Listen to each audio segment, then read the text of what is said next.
Yes. I didn't get to show much slides downstairs, it wasn't working, but we got them working here, so. Oh, good. All right,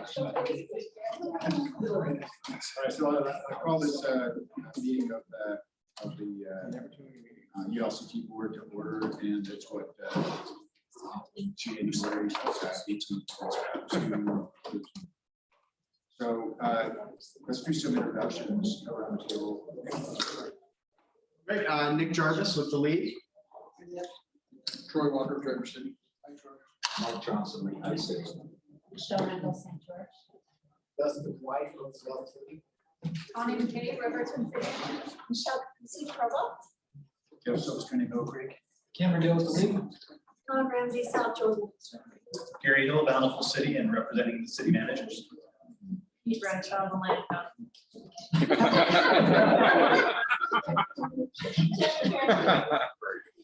I thought it was the powerful man. It's the narrow neck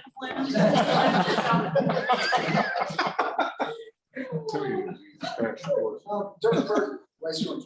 Carrie Malkovich, City Woodland Hills. Jessica Egbert, Mapleton. Mark Shepherd, number 6. That's the sixth best place in Utah to live. Clearfield. Hey, Forbes said it, not me. I just,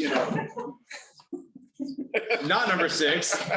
Justin Lee, legal Some guy you've probably never heard of, isn't that your bio? one of the top 2 favorite election directors from the governor. Let's throw it up there. He only had 2 for the record, but Roger Chair, General Counsel of the Board.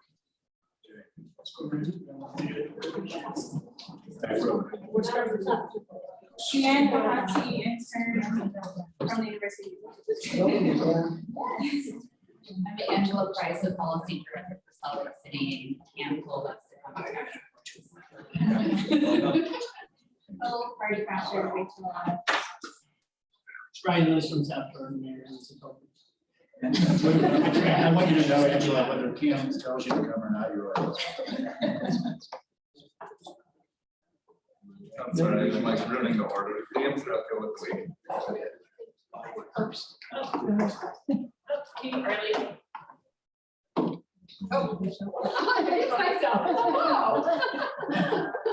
I'm Alicia Richmond. And Alicia, I want to introduce, she is the new communications director for the league. Yes. And she's been marvelous, and the slideshow thing was not her fault. Okay.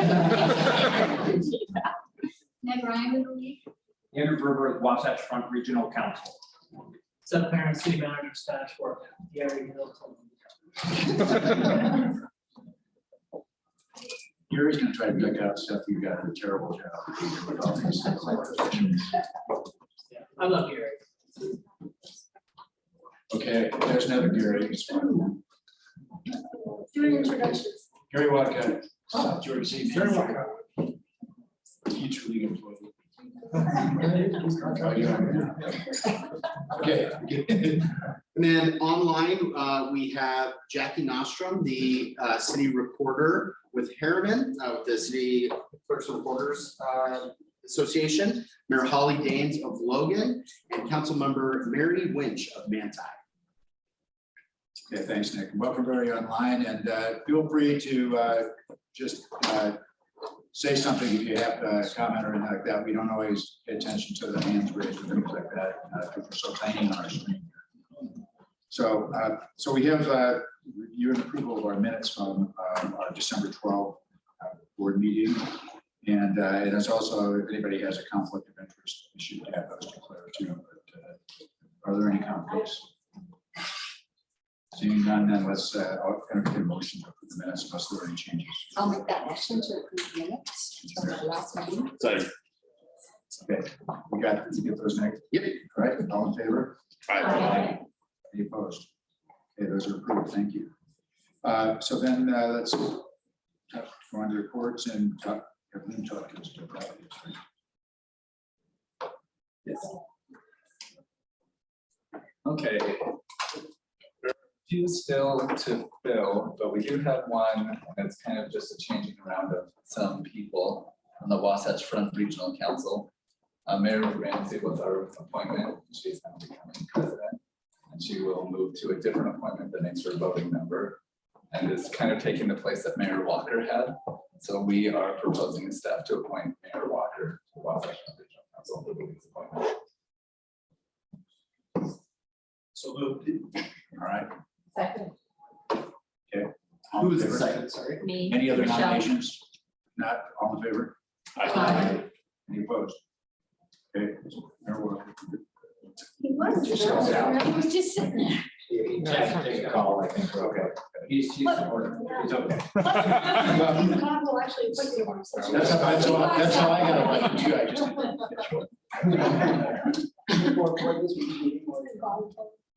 Okay, I would thank Mayor Walker for serving on that board. It's sure we'll have a good time there with. Ramsey would be great, a great chair of Wasatch Front Regional Council.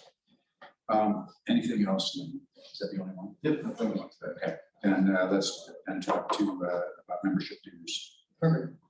All right, thank you, Mayor. And before we jump into this agenda item, I just want to say thank you for spending so much time with us today. As you saw, we had a packed ballroom. We had all told over 850 people registered for Local Officials Day. And of those, close to 500 were youth. We got several youth councils back who had previously stopped coming but returned.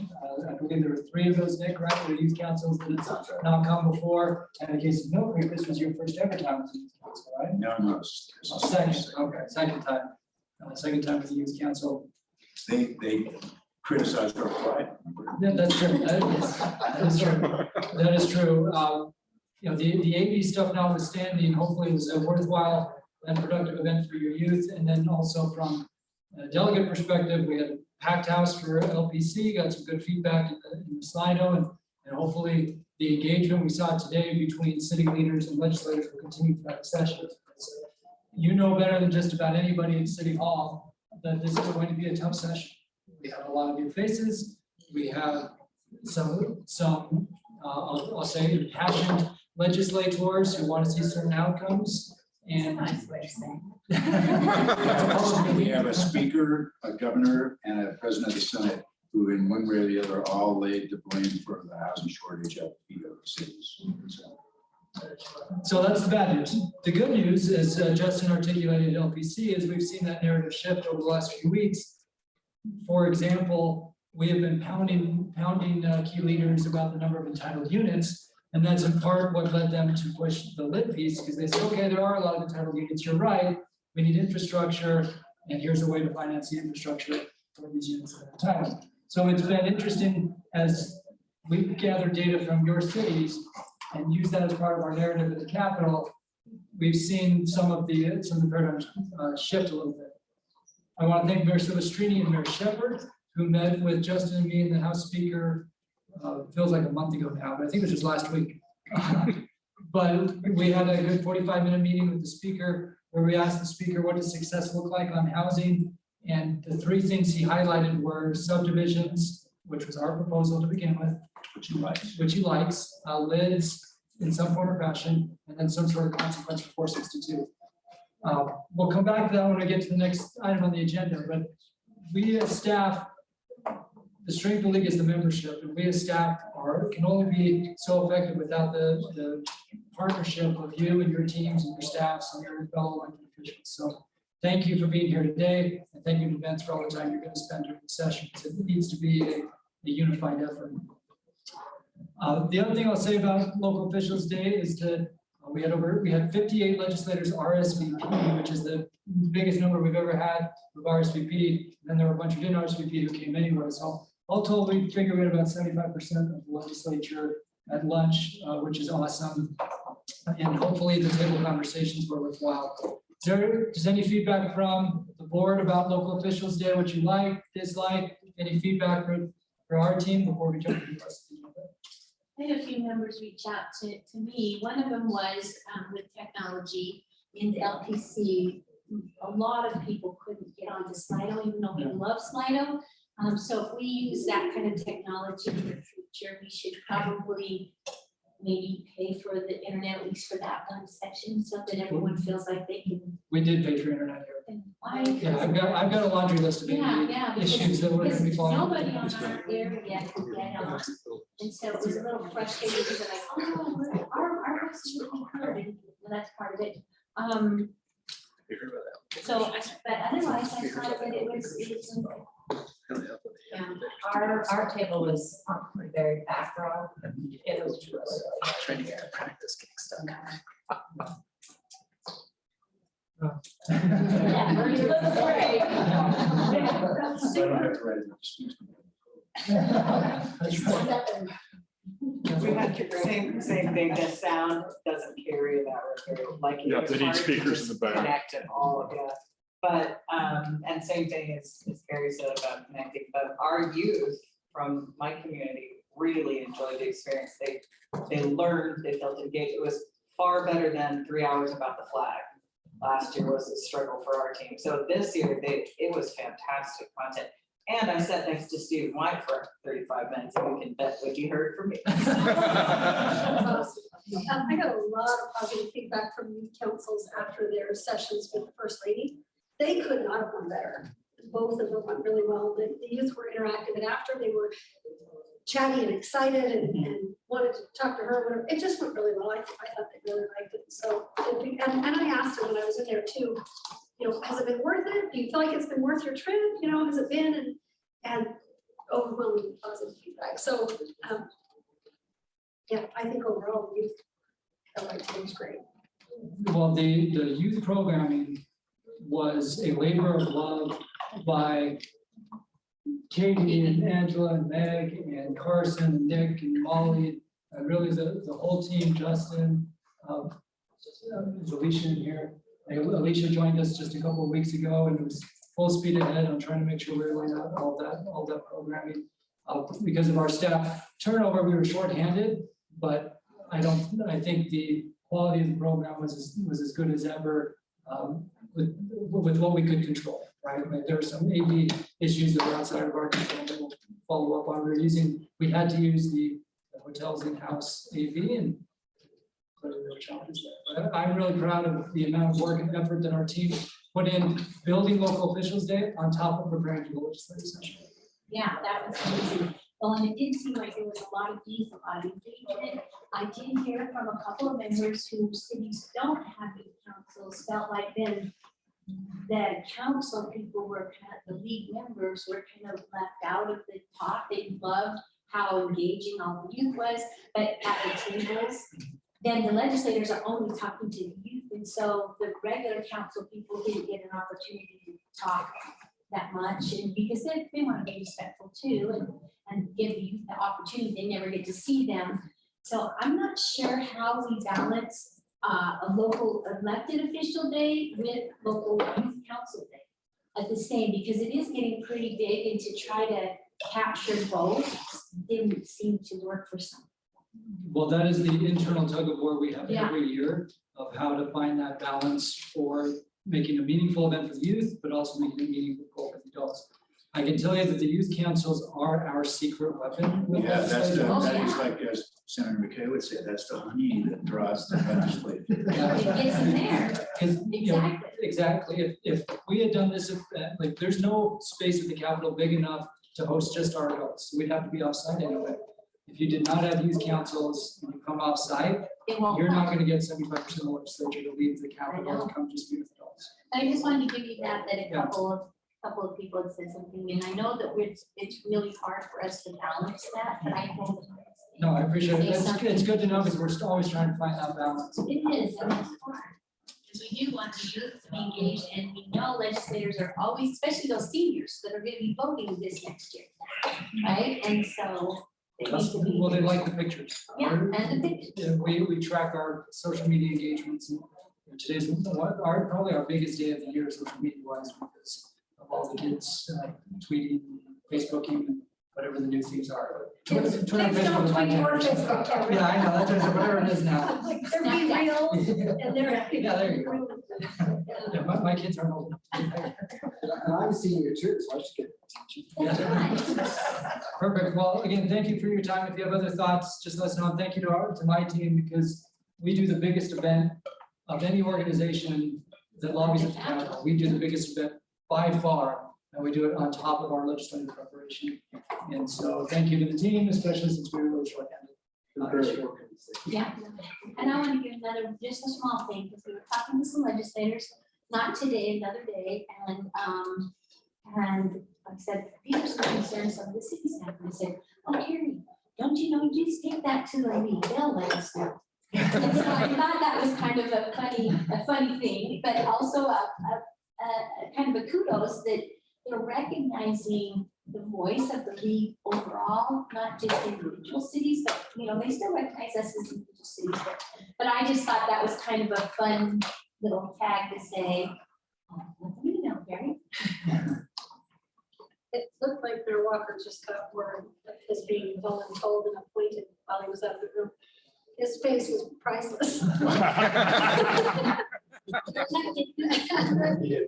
Could count on my good friend Mark to do that. What do you find out what else you got? Perfect, okay, well, with that as background, again, thank you for your time today, let's get to work. Item number 4, membership dues, before I turn over to Nick to present what we prepared for you based on your motion last meeting, there were a couple of things that came up in the last meeting that I wanted to report back on. First, on the civility concept, Rams, you brought that up in the meeting. Nick, I'm gonna put you on the spot, I emailed you a link. I'm on their computer. So let's not even worry about it. Yeah. It's not worth the potential risk again. But we talked briefly in the last meeting about the Dignity Index, which is a national effort, but has a local connection with Tammy Pfeiffer, who used to work for Governor Herbert. Tim Schreiber, who started the Dignity Index, he's the, trying to remember the exact family tree, but I believe he's the son of Eunice Kennedy Schreiber, and then his family tried to special. It's okay, I've got my family tree right. Yeah. Okay, perfect. Well, he's leading this national effort around civility that tries to focus on changing how people communicate with each other and putting dignity front and center on how people communicate. The University of Utah, through the Gardner Policy Institute, is partnering with him. They're signing a contract for a 3-year opportunity to have him as an impact scholar, in addition to signing the 3-year contract with Arthur Brooks to be an impact scholar. So one's left of center, one's right of center, but they're both working in the civility space. Because of our relationship with Gardner and our relationship with Tammy Pfeiffer, we have what I think is an inside track to partner with them on creating materials and other tools to help local leaders promote and practice civility, both in how we interact with each other as well as with the public. So as we think about strategic initiatives in this coming year, this is a project that's just now getting underway. There's a 3-year time horizon on it. Some of you were able to attend breakfast with Arthur Brooks last week. We could only invite a small number of people, so we had just a few board members who were able to come to that breakfast. But we're trying to build on that partnership. Yeah, you want to add anything to that? Yeah, I was actually one of the student coders for the Dignity Index with Tammy. And it was really cool. We just analyzed political speeches based on how content or if they have dignity. It was really cool. Yeah. Well, so we think it's an exciting opportunity. What we have offered to them is not money, but opportunity. So we have made a request for Tim Schreiber to be a keynote speaker at the spring conference. We've also made a request to partner with Arthur Brooks. Both of them will be visiting the University of Utah basically every 2 to 3 months. So we're trying to piggyback on programming there. So I just wanted to give an update because that came up in the last meeting with the board. Over the course of the next couple of months, as you're doing priorities for next year, this really is a very unique window of time to do that. It will obviously take significant staff bandwidth, but we think it's a really unique opportunity. Second, Your Land, Your Plan. A year ago, yes, a little over a year ago is when we accepted the $500,000 grant from Intermountain for the 2-year program to help local governments with managing your local real estate assets, your public assets. We had the first official kickoff training a week and a half ago now and had about 150 participants in person and remotely. Even though Intermountain provided the money through that grant, it's also taking a significant amount of staff bandwidth to get that program up and running. Well, part of what makes that program important is the fact that there will be legislation this year that will require all public entities in the state to inventory your public assets. So we're trying to get in front of that bill by saying, here's what cities can do with these real estate assets. So it doesn't just turn into this is surplus property, so I'll go sell it. So those are two quick updates. Rachel Terry, who left the league last week to become the new Director of Risk Management for the state of Utah. She was our deputy who was running point on both these issues. We're in the process of gathering applications for a deputy director position, but we would anticipate the deputy director still being involved in both of these projects going forward. But as we think ahead to the budget year next year, in addition to status quo, you would have the second year of your land year plan, and then the opportunity to be part of this 3-year effort around the dignity index and civility. Mayor Silvestrini, the last thing I want to bring up is Gary Hill asked a question about, for lack of better terms, just compliance issues. Like the amount of time the league staff has spent trying to help cities with House Bill 462. And you asked, is that a trend? Well, I think there's a high likelihood that it could be, whether it's 462 or other things. And so one thing we've been discussing with some of our partners has been trying to fill the gap that is occurring at City Hall, particularly in a lot of smaller communities where you've got elected officials who want to do the right thing, they just don't know how to do it. And it's not the league's role to come in and provide the technical assistance. But what we are trying to do is help identify those gaps and then work with the governor's office, Vision Utah, and other groups to try to provide resources or policy templates. Many of you attended Craig Hall's town halls, and we see a unique opportunity here right now that the legislature has been putting more and more money into training and technical assistance to help steer how that's done in a way that's actually helpful for cities. For example, Envision Utah received a grant still January, right? So last month, Meg and I met with them. They received a grant to evaluate local ordinances and their impact on housing affordability. Meg and I met with them and basically said, don't use this as a project to scold cities. Use this as a way to understand what's happening on local level and then help cities understand what best practices are that they can do. They've got this one-time grant money. It expires in September, but they plan to have a report later this year. And so we are trying to make sure we're involved in all those types of conversations that are happening about local ordinances. But again, it's when you think about just our staff bandwidth, there are all those moving pieces that are really outside of our core mission of advocacy and conferences, but still fit within what we're trying to do for the membership. Any other priorities or things you want to bring up before we pivot to the two proposed dues? Okay, Nick, I'll turn it over to you to explain the two proposals. With the reminder that we normally approve dues in April, but because of feedback of the board last spring, we changed the bylaws to move up the timeframe. And Nick, as I recall, what we said in the bylaws is we're planning on this meeting, but it doesn't have to be in this meeting, right? If they came back, if the board came back to do another calculation, we could call another board meeting. Yes, letter of the law means it has to happen before April. And then the intent behind that was to get it out now-ish so that as cities are doing their budgets, they know what they need. Great, thank you. So what you have in your packets that were emailed out and before you here are the two options that we were asked to present to you for the fiscal year 2024 membership dues. Option one is unchanged rates, so the same rates as last year applied to the new inputs to the formula. As a reminder, that is population, sales tax receipts, and assessed property value. And then the option two is one that is in line with the board goal that was adopted of membership dues covering 95% of personnel and non-conference operations. As Cam mentioned, this is a few months earlier than we prepared dues. So keep in mind that our estimates are kind of early.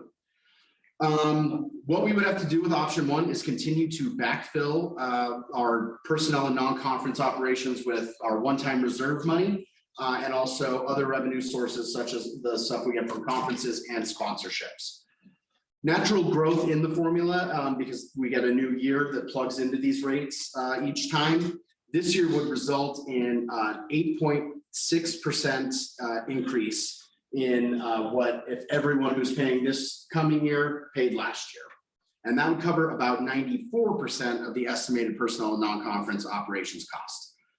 If we opted for option one, we would just need to reassess that board goal and either postpone that into coming year, because the goal was stated for fiscal year 2024, or just reassess it in general and see if that's a goal that the board wants. Ultimately, that would be $196,000 and $196,330 over fiscal year 23. The other option we brought forward is in part 2 of a 2-year sales tax rate increase that was suggested when the board adopted the current rates this year to get to that 95%. In April 2022, when we adopted the last set of dues, we gave you an estimated rate of what we thought it would need to be in order to cover that 95%. And that rate was a 0.001177. Luckily, with the Metro Townships joining our organization and West Valley also coming back in, we've been able to lower that rate to 0.001122. That would be a 9.6% increase as opposed to the 8.6, and it would be an additional $220,495. As I mentioned, in order to achieve that board goal, we would need to go with option 2. However, option 1 is still a doable option for us in order to backfill. A reminder, but we would have to backfill. Reminder is we are drawing down on those reserves that we have from fiscal year 2021, in which we didn't host conferences, but we were able to keep sponsors on board. And that our costs for conferences continue to go up, just like everything else that we're seeing with inflationary means. So the ability to backfill with conference revenue, we would have to pull some other policy mechanisms, such as policy mechanism levers, in order, such as raising registration rates, which we've been able to keep pretty consistent over the past few years.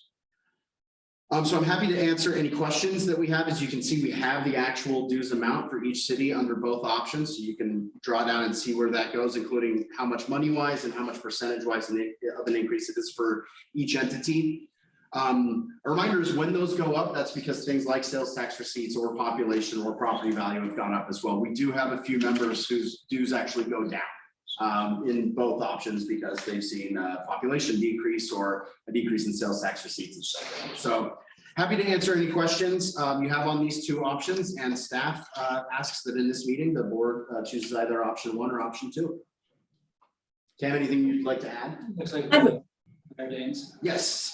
I had a question. My understanding is that, was it last year that the league added staff for ARPA basically to advise cities? Again, was that envisioned as sort of a short-term position? And now that that's really wrapped up, what are you thinking about that position long-term? We have included in our personnel estimates here, we've included that position staying on board with the league as the ARPA funding runs out. So that's included in that 95 or in the personnel and non-conference operations costs. And Nick, can I add something there? Yes. So in our organizational structure, you as a board have to approve the creation of positions. And we, in our org chart, have 2 positions for legislative research analysts. We had only had 1 filled, and so we had a vacancy for a second legislative research analyst. The ARPA money we've used in order for Liam to provide those ARPA services for that 2-year period of time, but we still have that second legislative research analyst position open within the org chart. So our long-term plan was to fill that position. And in the short term, that would be using Liam, who's been working now with us for a couple of years, having him fill that legislative research analyst position full time going forward, recognizing that even once the 2-year ARPA money expires, he'll still be getting questions about ARPA, but then we can dedicate more of his bandwidth to helping on the legislative side. The other thing I'll say about Liam and the others, he was invaluable in the legislative session last year, did more than just ARPA stuff.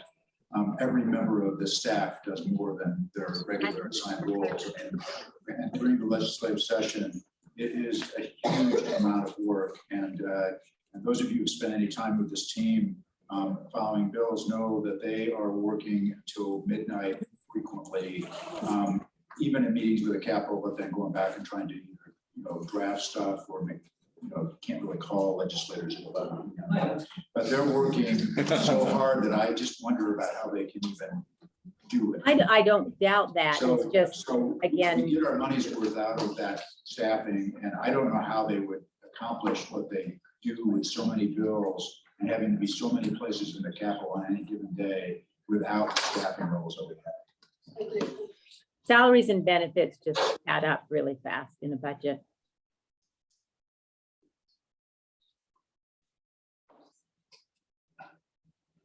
I just had a question. A couple years ago when we did a rate increase and we made a base level for the smaller cities, would that change their base level much if we? Not at all. So a good chunk of our membership sees no increase because they have that $500 minimum. And as I was putting these together, I think there is one city that is right on the cusp that would be like a $499 to a $506. So I just want to make sure that, because that was kind of a hard part for some of those smaller cities. They all came on, but it was a little bit hard to say, hey, we're paying that much, right? But recognizing that that it's a benefit to them, a small city. But I think that your answer is great. I don't know what feedback you've had. I've talked to a couple of people from small cities like that have appreciated the fact that they are probably still not even paying for what they're using with respect to asking questions of legal counsel, things like that. There's a lot of that goes on, but I think that they really value the fact that there is a resource there that they turn to without spending a lot more money to try to hire a lawyer. Again, I really value what the league does. They do a wonderful job, but in all of our cities, I mean, we don't have enough resources to do everything we'd like to do, so we do have to prioritize. And I guess, like I say, as I look at just the natural 8% increase that the league would be receiving because of sales tax increase, natural increase, I guess that's the one that I would be in favor of, for what it's worth.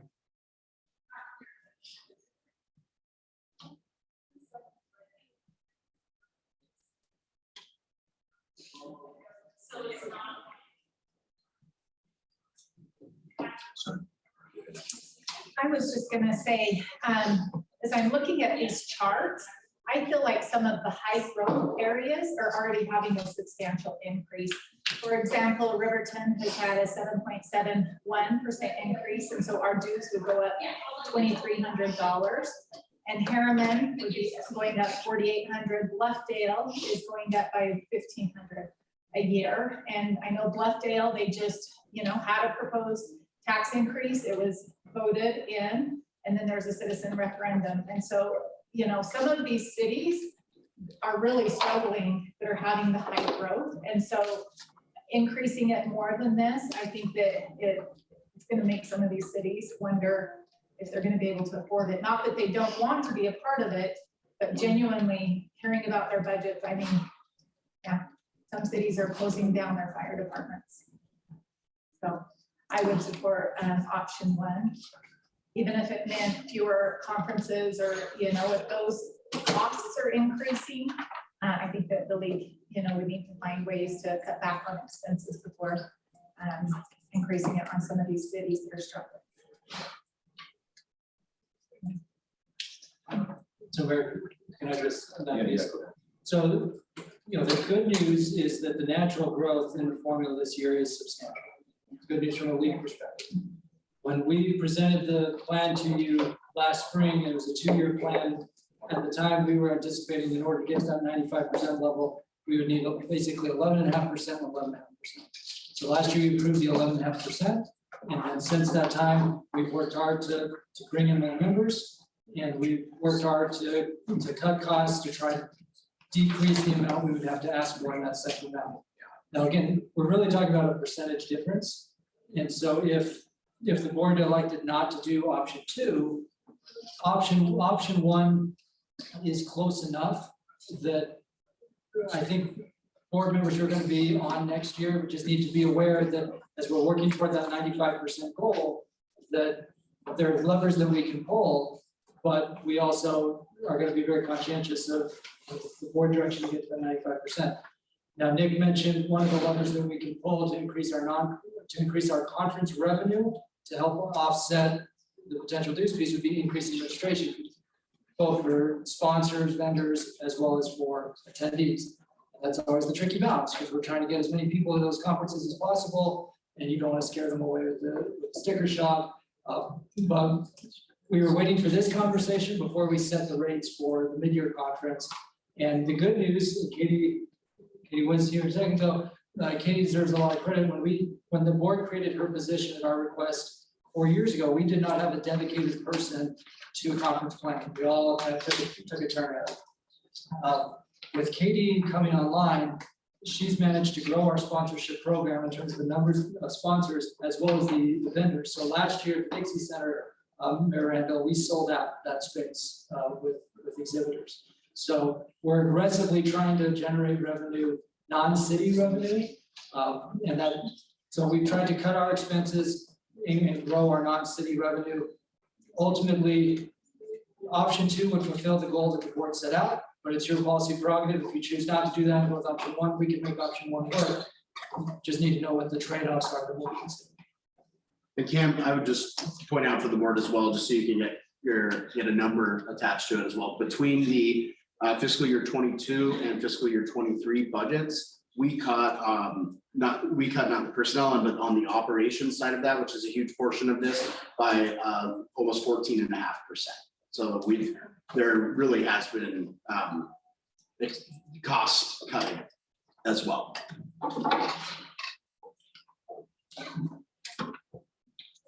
So I haven't heard. I like option two because I'd rather just pay it down in the future. It's not that big of an increase really from 1 to 2 for my city for what we get. I'd rather keep the 95% goal because I don't think it's going to get better over the next year. And then I'm not opposed to raising the cost of the fees to go to the conferences. We got to pay what they cost. I mean, we got to catch up to the inflation we're feeling. That shouldn't be artificially low, in my opinion. If you want to go to the conference, we should be eating away at our reserves to make the conference price up.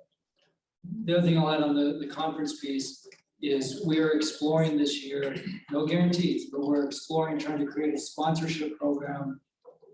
Scholarship program from sponsors that could help defray the cost for smaller communities, particularly those that have travel. Because one thing we've heard as we talk to members around the state is, especially at the Salt Lake Conference, it's hard. You have to have 3 days off from work plus the travel costs and everything else, whereas Wasatch Front cities can go to the conference and go home and it's not as expensive. In St. George, everybody gets to come to you guys, but that's one of the concerns we consistently heard. So we've been talking with sponsors about a potential scholarship program there. It's still in its infancy, but it's something we're trying to address. So Cameron, I like option two as well. I've been over here doing my math at my home, the old fashioned way, on the cities in Washington County. So Hurricane, Washington, Santa Clara, St. George, and they're just not increasing by that much, so.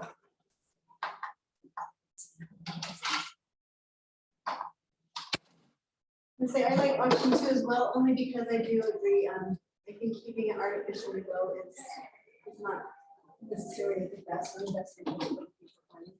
And I was at the table where I had some, they're actually from Southern Utah, and he was talking about how excited his community was, or communities were about the city manager, sort of, what is that program called? City manager. And so I think the league's doing some really fantastic things to support those smaller cities as well.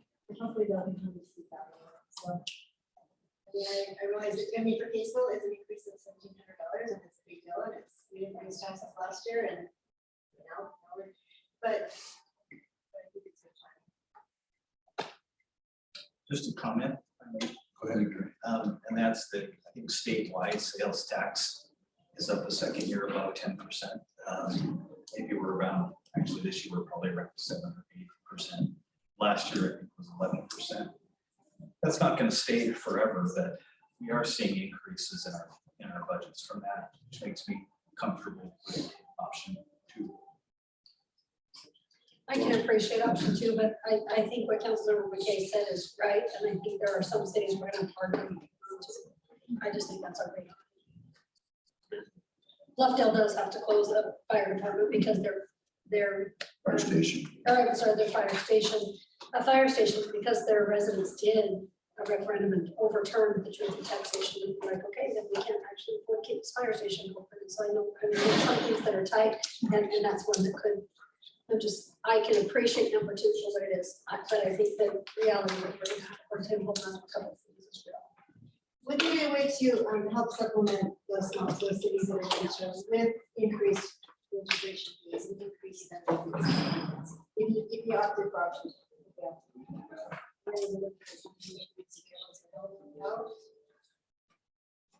Yeah, the only issue with that- I think it's more the annual fee than. Well, that's what I meant, but for the annual fee, like a scholarship.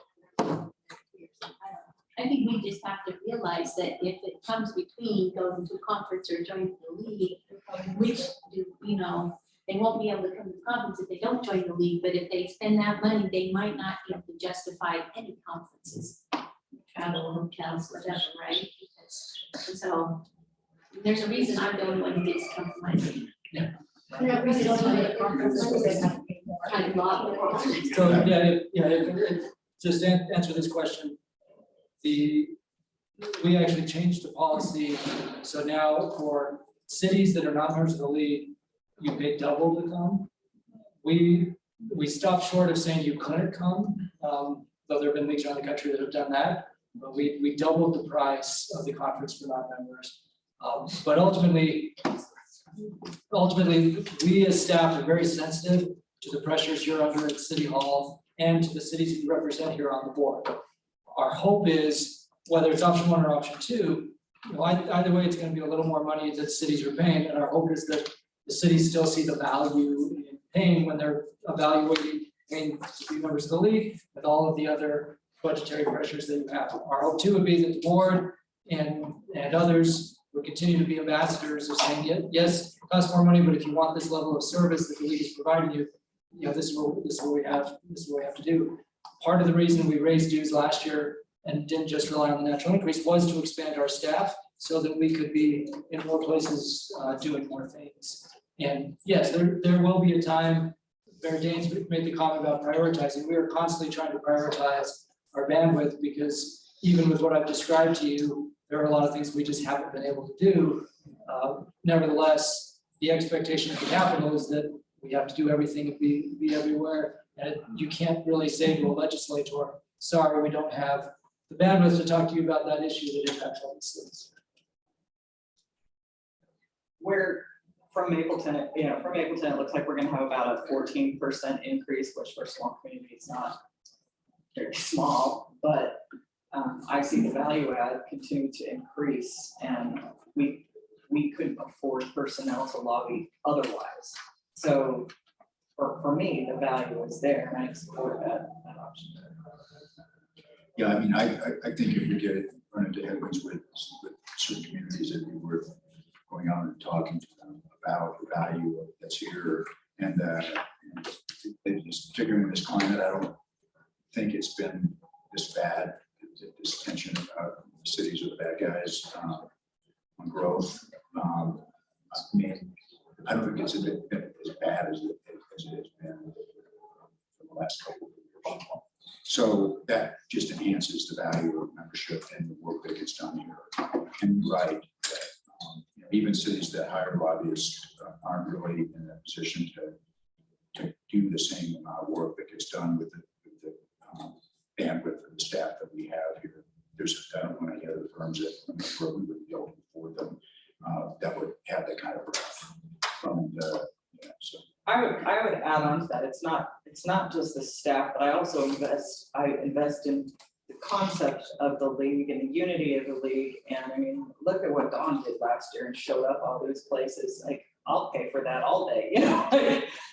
And we've got this executive team that. John got paid for all that. I mean, I'm like, I do? It's not. Okay, I'm all in with option two. All of our basements are full. But we get so much more than is just, you know, in a spreadsheet with everybody on the board who's unified towards that effort. So it's not as transactional as, you know, our leadership team shows up everywhere on our behalf, and you can't even quantify that. And I want to say, just today, I saw Mayor Ramsey with 2 iPhones in one hand, working both of them. I took a picture for crying out loud. Such a slacker, only, she has 3. And I think too, it's not only for those of us who are on the board, but just everywhere we go to make sure that we've, reiterated what's happening on the Hill right now and the league's involvement and how much that voice matters, because I think when it's not during the session, people say, oh yeah, the league does some good things, right?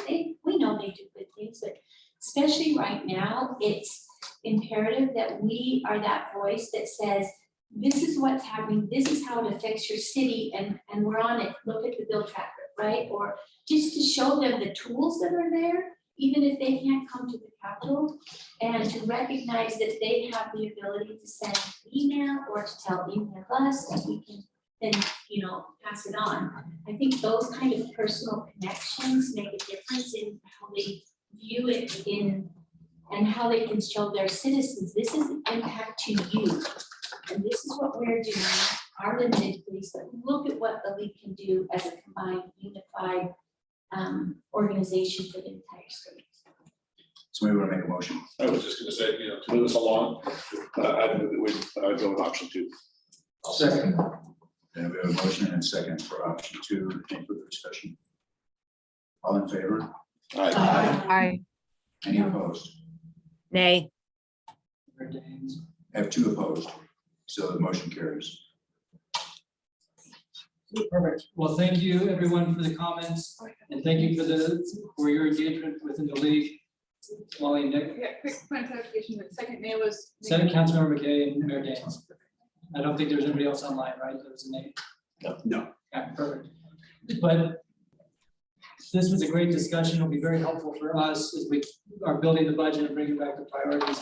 And I think the point about just that constant engagement with the membership is really why we hired a deputy director in the first place, was to help make sure we were having all of those contacts, and we've got some good candidates, and we'll be trying to squeeze in interviews over the next couple of weeks during the legislative session.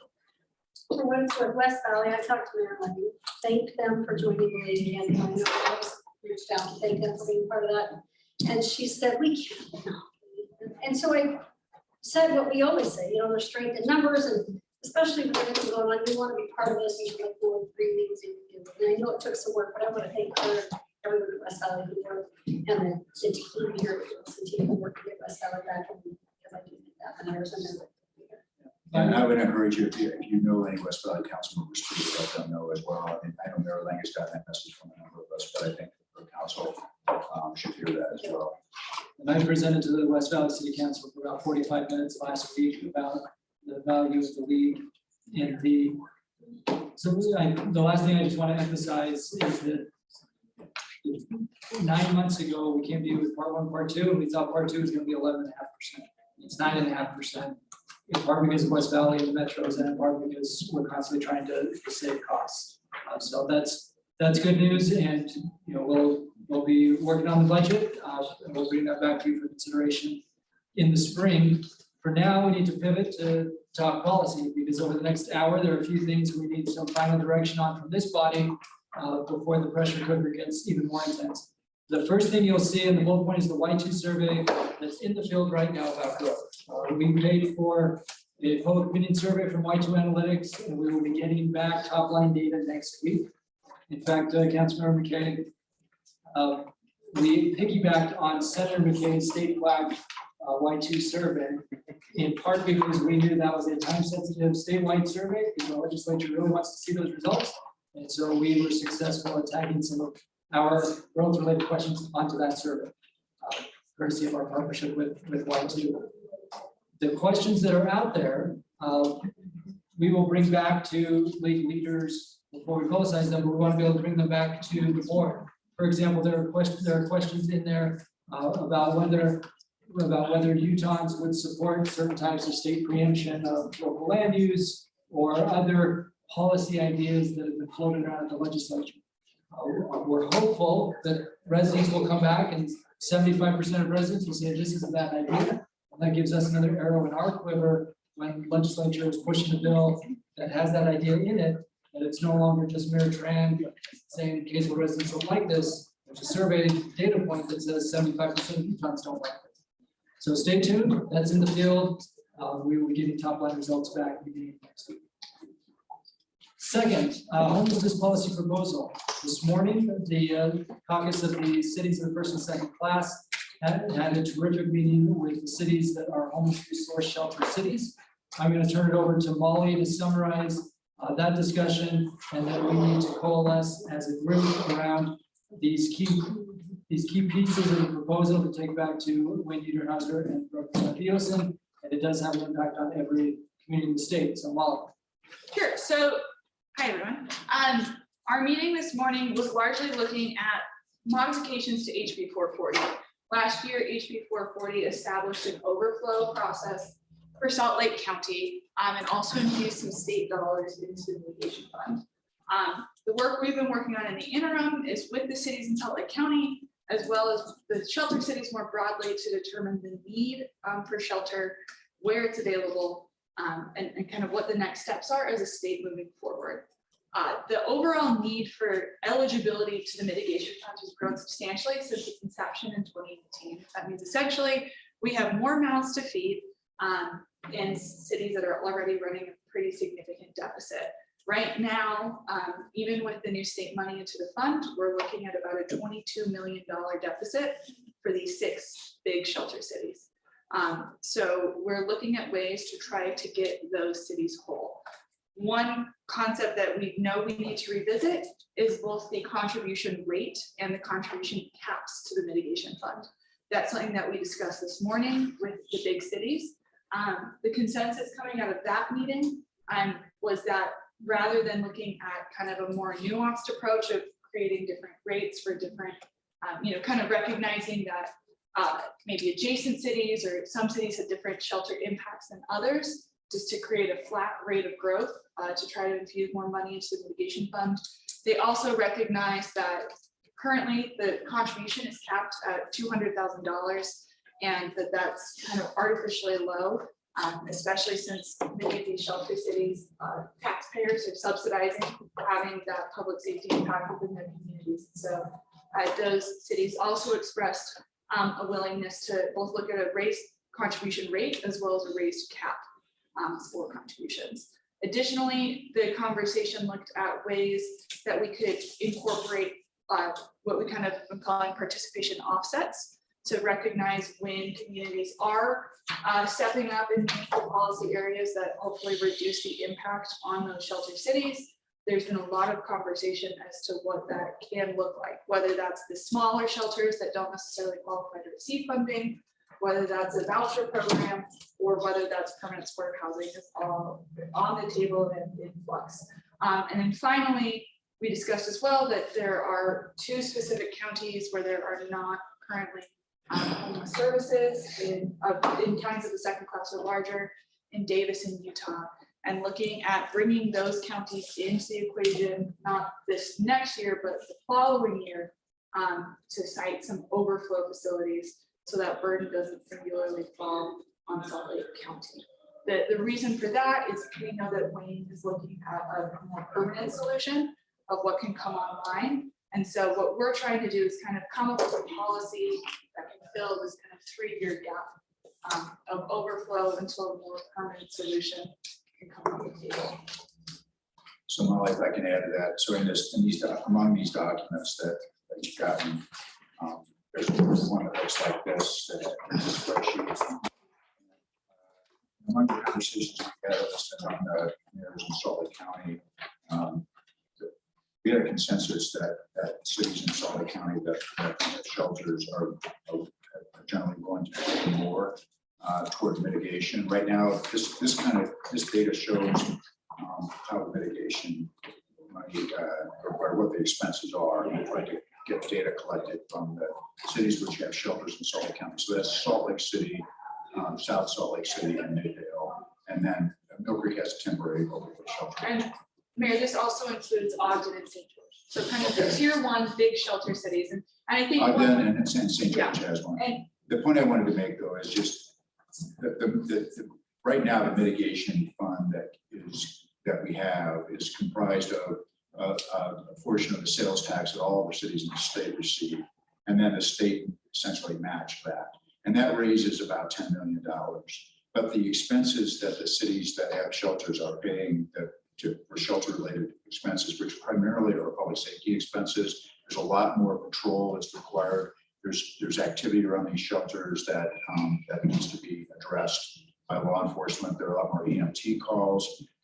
And the report is that these shelter cities are spending like $32 million on that, and they're getting, there's a possibility of getting reimbursed only $10 million. So there's a $20 million gap. Now that we're not talking about even coming close to raising another $20 million. Okay, that would be ideal, but it's not going to happen. But that's the problem that we have. So we're trying to increase that at least a little bit. We know that the state will probably be willing to appropriate some more money toward mitigation, but not if cities don't contribute. So that's just kind of the fact of life. So, so Molly did this work to collect this data from the cities that have shelters, and that's what kind of what we're trying to address here. And the discussion that we had this morning in the first and second class cities and shelter cities was, what's the best way to try to address this? Is it fair? And here's the other thing too that really I think happens. Because these are walk-up shelters, people congregate there to get in, or they congregate there to prey on people who get in. But the shelter environment creates a cluster around it, right? Outside of the shelter, and that's what's requiring this extra police work. And the areas where the shelters are located are affected, but there's also a radius outside of that gets affected. And so, in a specific example, a shelter in South Salt Lake City is basically almost right on the Jordan River, and West Valley is right across the Jordan River from South Salt Lake. And about 5 blocks away from that shelter is the border between South Salt Lake and Mill Creek, and Taylorsville is right there too. So there's overflow of this impact that goes to the cities that are proximate to these shelters. But I suspect that the impact, while we all have impact from our unsheltered population, camping and patrol that, it is less, I think, it's more dispersed the farther away you get from these places. So we did have a discussion about whether it made sense to, have the cities that are farther away from those shelters maybe pay more toward it, because the cities that are closer into the shelters, even though they may not have a shelter in their boundaries, still have a disproportionate impact to somebody that's totally farther away. What we talked about in this meeting we had this morning was that we don't think it's workable to try to charge cities more that are farther away. It's too complicated. Let's just raise the amount that everyone pays, and that's going to be the best way to address this. So we're going to be looking for a board decision whether you agree with that, don't agree with that, and we'll discuss that. Raise the cap as well. Yeah. Yeah. The other thing is there's a cap on the amount of sales tax that the cities pay. The cap is $200,000. So if you generate enough sales tax so that this percentage that's taken, Well, it's the population. okay, then you the most you pay is $200,000. Now, if you took the cap up, there are what, 6 cities that hit that cap. About 6. They're almost all bigger cities because of that. And if you lift the cap and they would pay a lot more, but it's not, that the number that they would pay isn't that big relative to what the need is. So, and then the other, so we think that the cap should probably increase. In this meeting we talked about this morning, because the cap has been static since this has been implemented 3 years ago, and costs have gone up, including sales tax collections have gone up. So we talked about having the cap be like adjusted by cost of living. CPI adjustment, and if we were to do a CPI adjustment since 2018, that would put it at essentially a $234,000 cap is one option we're considering. If there's some, flexibility with it. But I think having some inflationary component built into the policy moving forward, so that we don't have to reopen the code and revisit this time and time again as the economy changes, would be beneficial. So are you saying that this proposal does cover future facilities in Utah and Davis County, or is this just to combat what we currently have? It's a great question. So right now, we're kind of talking about this in two angles. So we're talking about it from a mitigation fund component and then an overflow component and kind of services. So for mitigation would apply to everyone, right? Everyone's essentially, if you have a qualifying shelter, you don't pay into the fund, you receive money, but everyone else is paying into the fund. And so when we talk about the rate and the cap, that applies to everybody for the most part. When we're talking about this Davis and Utah component, right now, we're really only talking about overflow, and that would be overflow likely coming online in 2024. So essentially 2024 through 2026, having some seasonal overflow component within each county to make sure that they're covered. So where this is coming from, I'll tell you, I mean, Wayne Niederhauser has said, and he recognizes from his experience in talking to people that the homeless problem is not just a Salt Lake City problem or a Salt Lake County problem, it's a statewide problem for people that are unsheltered from all over the state. And what he has been saying is right now there's another chart that shows where there are shelters, but principally other than like a facility that might qualify as a shelter for domestic abuse, which is not the same thing as a homelessness shelter. We have like 5 cities that have that. So St. George, Ogden, Salt Lake City, Midvale, and South Salt Lake. And Wayne is saying that there should be a shelter in Davis County and there should be a shelter in Utah County because they're counties of the second class and the county should take care of that. So that's kind of where this is coming from. And we're not, as the league, we're not advocating for that, but that's just on the radar. That he's saying that everybody should do their part, everybody should have a shelter. Well, and to that end as well, part of this was also kind of typical legislative fashion of this needs to be changed, and you can come up with a way it impacts you, or we'll come up with a way it impacts you. Right. And so this is also us trying to control our destiny and kind of shape the inevitable.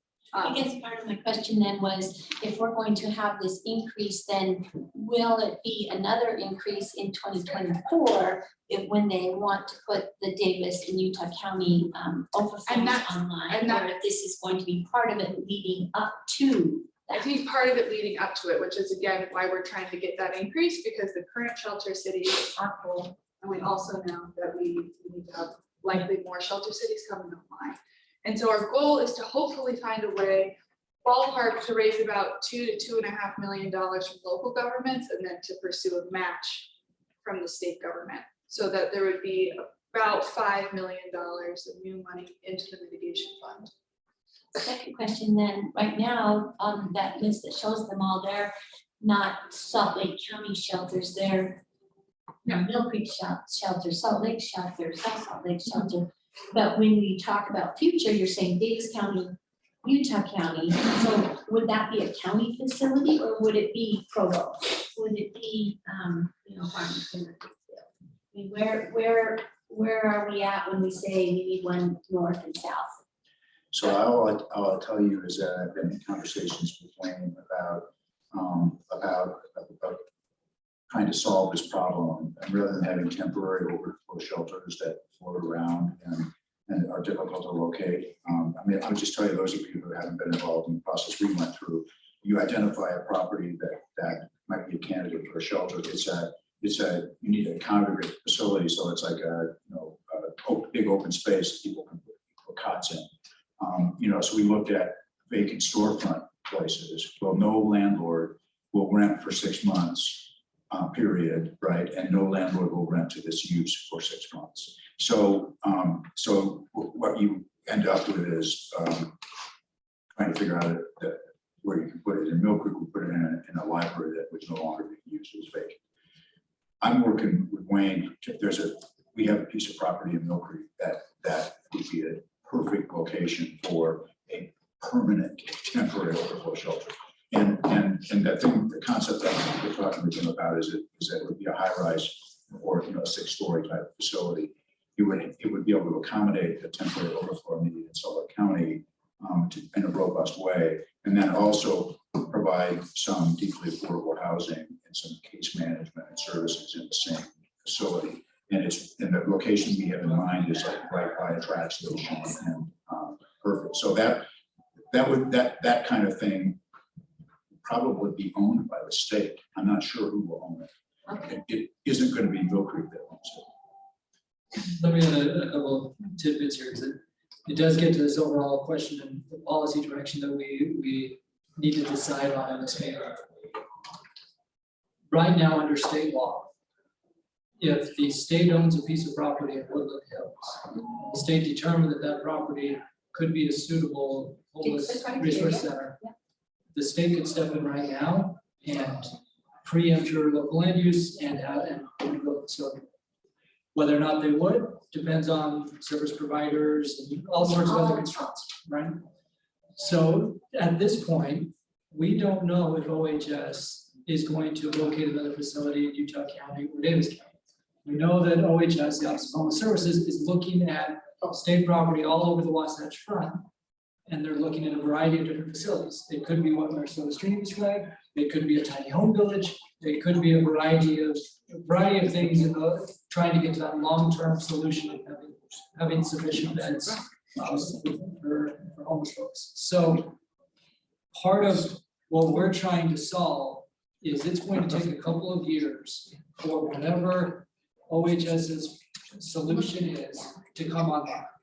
So that's why Wayne has said to us, I expect we're going to have an overflow need for the next 3 years until I can bring additional facilities online. And the question becomes, where do those go? So what makes some policy sense would be to say, we know we need to change 440 because when the Salt Lake County Conference of Mayors identified a site, it had insufficient beds.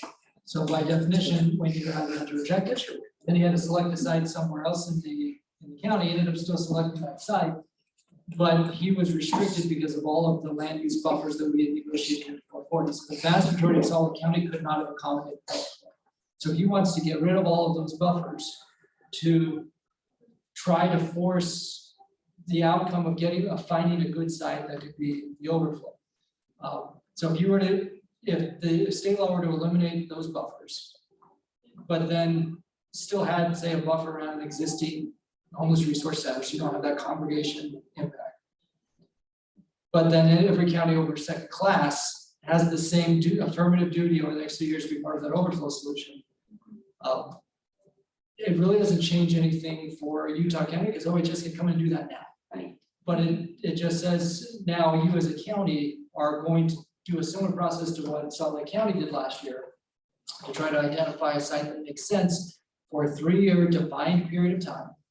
And then knowing that the number of shelters has increased in recent years and the fund is already insufficient, and there are likely to be more shelters coming on board, trying to bump up the fund a little bit.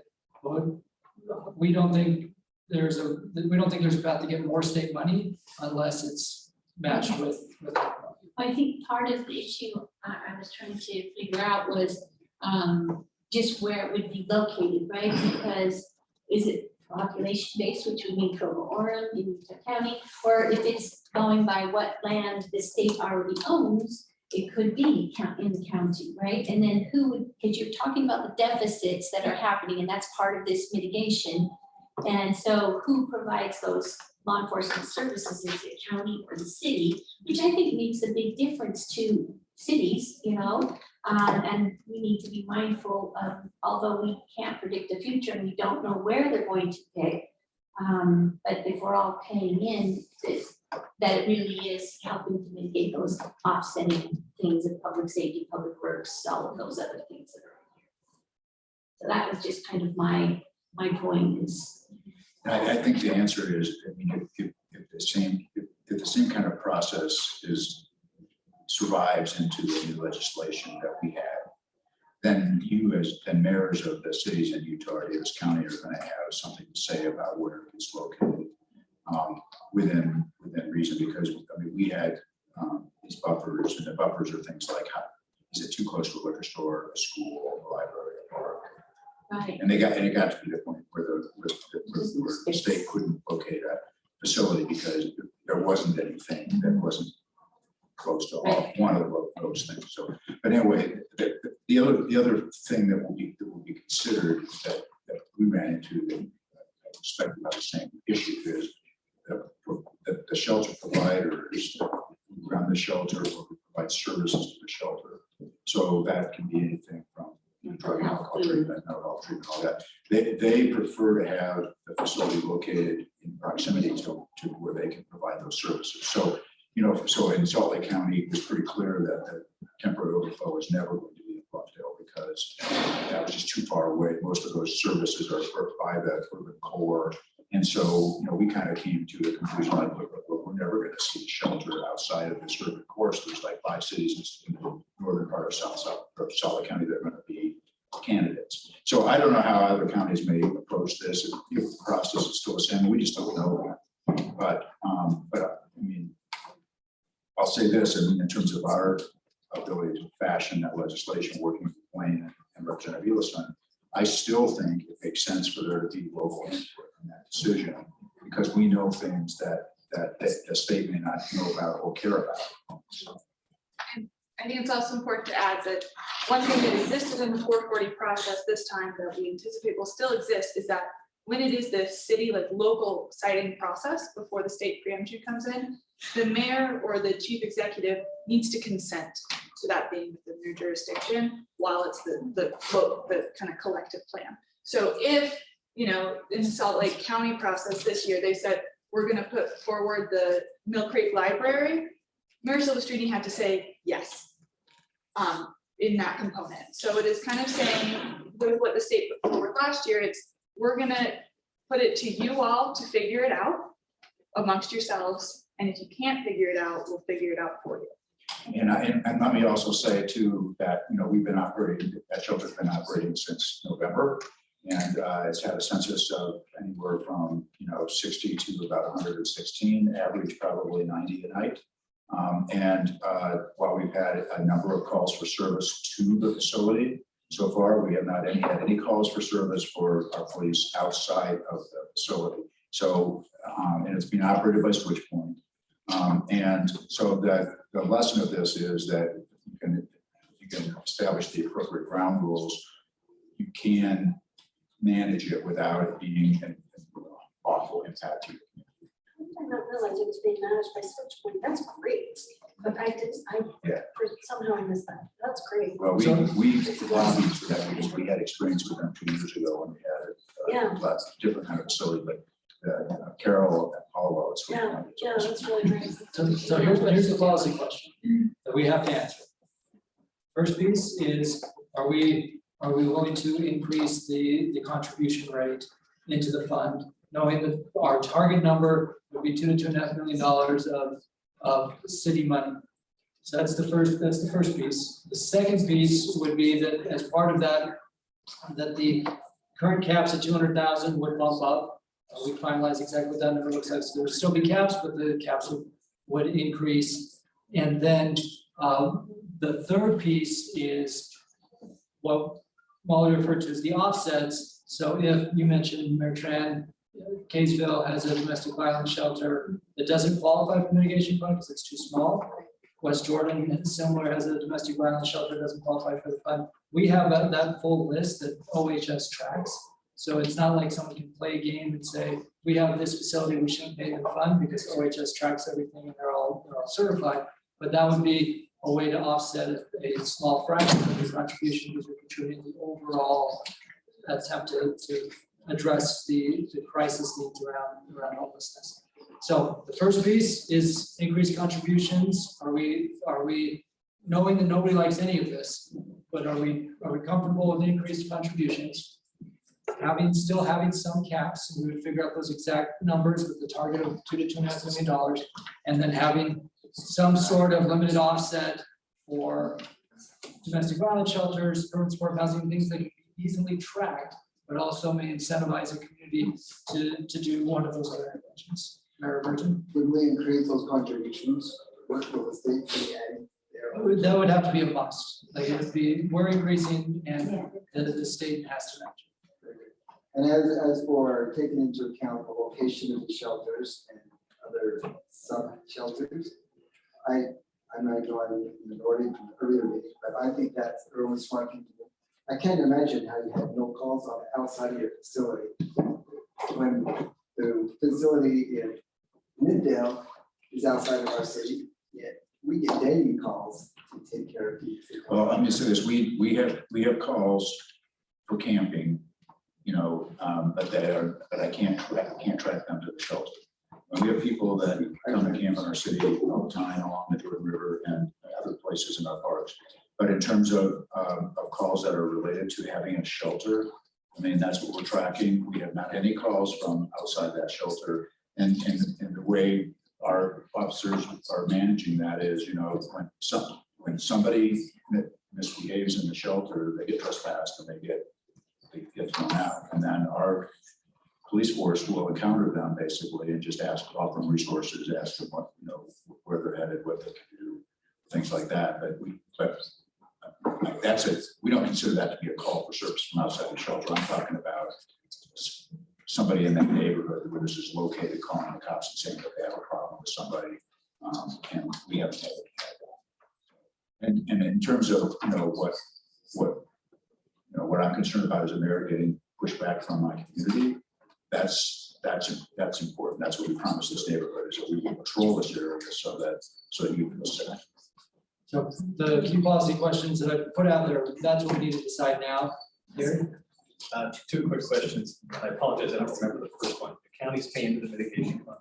Yes, they can't, the counties pay into the mitigation fund, but only for their unincorporated population. And the reason for that goes back 5 years when the mitigation fund was created. We were concerned at the time, the original bill created a fund of city money that could be used for operations. And we said, county should be responsible for operations. Cities, if cities are going to contribute their own money, it should be for public safety only, because that's a core service of local government. So one that we discussed internally, should counties pay more into the mitigation fund? What we as staff think makes the most sense is to have counties increase their operations contributions. The city's contributions are for mitigation and mitigation only, and keep that mitigation fund as a lockbox. Second question is, in what would be Utah County and Davis County, what role would the county commissions have in identifying a site? I think at this point, my answer would be to be determined, because the Salt Lake County process was primarily city mayor driven. And ultimately, in the other counties of the second class, what we would need to figure out is, what does that process look like? Because you have a different form of government in those counties than what exists in Salt Lake. And Salt Lake County was deeply involved in the permanent selection of the permanent sites and the temporary. True, I'm just talking about the 440 process. But good clarification on the other sides.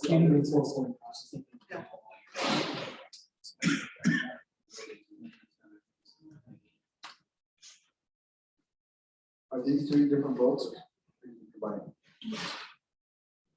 I would defer to the chair. I think if there's consensus around motions, right? Yeah, we need motions, but those are the policy questions. So first, increasing contributions, basically the same contribution for everyone. Second, and still having caps, but increasing caps. And third would be those offsets, all of which are reflected in the principles that the board adopted in November. So we're really just putting policy proposal meat on the principal bone. Did you say funding was based on population and sales tax or just sales? It's only population. Yes, the population, Comes the from sales. 50% population distribution of your sales tax. Okay. Well, if you want to call the third one option 3, I would choose option 3. So just the offset piece, not the first two, or all of the, all? All things, yeah. Okay. Yeah. So that's one more. Yeah, that would be easier. So the motion to adopt all 3 of those proposals. So second. Try to clarify it, so. Yes. So you'd have an increase in the contributions that all cities would pay, but it'd be a similar population-based approach. So not a different differential based on where you are. Everybody pays a little bit more. The target number being about 2.5 million. So we need to do the math now based on this concept. But step one would be everybody pays a little more into the mitigation fund. We would still have caps, but we would increase the caps, whether it's CPI or something else. And then there would be some limited offsets if you're putting a DV shelter or had certified permanent supportive housing on site, that then you could pay a little less into the fund, but still ensuring that there's sufficient new money in the fund for the cities that currently have facilities to access additional dollars from the mitigation funds. So not the 2 mile circle. Not the 2 miles. Not the 2 mile circle. Everything. Okay, we have a motion on the table. Any further discussion? I move that we adopt the increase, raise the cap, and look for the limited offsets and the very specific LHS listed things. Yeah, I think that was the same. Yeah, you're in a second All there. right, I'm the second, sorry. Let's get our hands on it. All right. Okay. You're there. Any We're out of time. more discussion? If you're calling for discussion, I would just get excited. I appreciate the work we've done. I don't love it, of course. I don't think anything loves it, but I do appreciate all the work. It seems like they're ready to do it. None of us love the fact that we have this problem, and none of us love that this is a Band-Aid, doesn't solve the problem. Shelters don't necessarily solve the problem. Getting housing and services is the answer for that. But I want to add the one thing though, that I said the last week. When all of our legislators are walking around talking about the tax surplus that they have to give back $100 or whatever it is, they don't have a surplus because they're not funding this problem. And so this concept of all this extra money is ridiculous. And so take the opportunity to remind them that, you know, we have this problem to fund, and we cities don't have overflow funds or excess revenues. And the state has a ton of it. And I'm tired of hearing about how we're giving it back and then, you know, yet we're coming to, you know, to get more out of the cities. If this is a statewide problem, which it is, then let's just remind them the surplus may not be as big. I agree with you. I started that last year. Game last year. Yeah, we'll bring that up. Okay, before we vote, I'll have one comment, then Rachel's comment.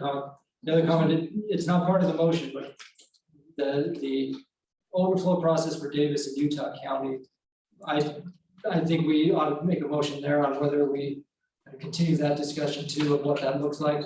Recognizing I'm not, you know, right now we're basically saying the 440 process in Solid County, we can remove buffers. Probably makes sense to have that same sort of process in counties in the second class, but just with a delayed time. But that's not part of this motion. Rachel, you had your hand up? I did, thank you. And maybe this is already resolved, but two things. One, I just want to say that it's really amazing, a great show of support, I think, for the cities who are hosting shelters, that our sister cities are willing to consider raising that contribution. That's massive, and I appreciate it. Thank you. I also just want to just remind everybody that there is that current statutory cap for what a city can draw out of the mitigation funds, which at this point only affects all the cities. So while the total pot will go up, a city like Salt Lake and potentially other cities who are also going to be drawing more and more at some point, still to be subject to that cap unless that issue is also. Yeah, I want to say thank you, Rachel, and there are other issues surrounding this that we haven't talked about yet that we may and I don't want to cloud the waters on the motion too much at this point, but there are also issues about what is mitigation versus what is operational expenses. So we'll talk about that So we have a motion on the table, and all in favor of the motion? Aye. Any opposed? I tried to make a comment. Oh, I'm sorry, do you want to make a comment? I was just gonna, talk about like I agree with Mayor Walker about the increase, like the surplus that the state has. But in addition, I think that there are some other options, and I had sent this to Cam, but there's some, like in Denver and Reno, they have some temporary, just during the winter, shelters that are, made with ice fishing tents, and they have little heaters. And I know I've worked, quite a bit with the homeless, and a lot of them have pets, and so they aren't allowed into the shelter. And so at one meal that we were at, like somebody came up and said, a guy is frozen over here. And some left our mill and went, and he was the 5th that week. And so I think that, there is a great need, but I would love to have the feedback to the state too, and encourage other cities to look at some of these different options, because some of these people do prefer to be in tents. They don't like the closed-in feel. And so, but I think the state needs to be funding this a lot more than putting it on the cities. Well, I think the conversation we had with Wayne, I know that he is looking at some of those things, and there was a group of people who went to Miami to look at what they're doing there, which I think was at one meeting, I guess it was the first meeting this morning, with the success that they've had with their program. And I know that people have been to Texas to look at things too. Wayne has looked at the prospect of some kind of like a dedicated camping place that would have some services and maybe even a place where people could shelter there when they didn't want to be outside. And that might even include a parking lot, because there are a ton of people in this population that live in their cars that actually drive to work and then need a place to park where they won't get hassled at night. So all those things I think are being looked at, but it's kind of separate from at least this option. I agree with you that we need to pursue all those things. And there's an element of this population that doesn't want to stay in shelter or whatever. But as Wayne will tell you, a lot of those people, when they get to be my age, don't want to do that anymore. So Mayor, let me piggyback on this with a second potential motion that the board can accept as they see fit. And that is separating, we just voted early on the dollars and cents pieces, and then now on the policy of the medium to long-term solutions, which Councilmember Kay, you're spot on of some of those outside the box ideas need to be part of the long-term solution. That the second motion would be to direct link staff to continue using these principles, but to work on the reduced buffers in the replacement on 440, continue to work with the cities in Davis and Utah counties of the role of the counties of the second class that don't have qualified facilities, and then making sure that separate from the mitigation effort, that as the state is looking at potential long-term facilities, that cities are still at the table figuring out where those types of facilities would go. So that would be my request for a second motion to give us that direction to continue to negotiate on those other pieces around buffers. And I would include the tier 1 piece in that, because I won't go into all the details, but that tier one category is there. What is It's a long story, but yes, there's a that? I'm category. aware of part of the story. I had forgotten. But it was- Does anybody have questions about that or want Kevin to explain more? For that. What Cam said. For what Cam said. Don't answer me. Is there a second? Second. All right, we have a motion and a second for what Cam said. Because I was trying to write Could you summarize? who's the motion second, please? Michelle was the motion. Motion. Mayor Walker, the second. Excellent, thank you. So continue to engage about the role counties of the second class and bigger in the 440 replacement, the buffers for the 440 replacement, the tier one cap and the other process around the tier 1 replacement, and then a 440 replacement, and then that long-term piece, as the state's looking at facilities beyond overflow, that cities are at the table figuring out where those make sense. Well, the hope is that all cities will jump in instead of just.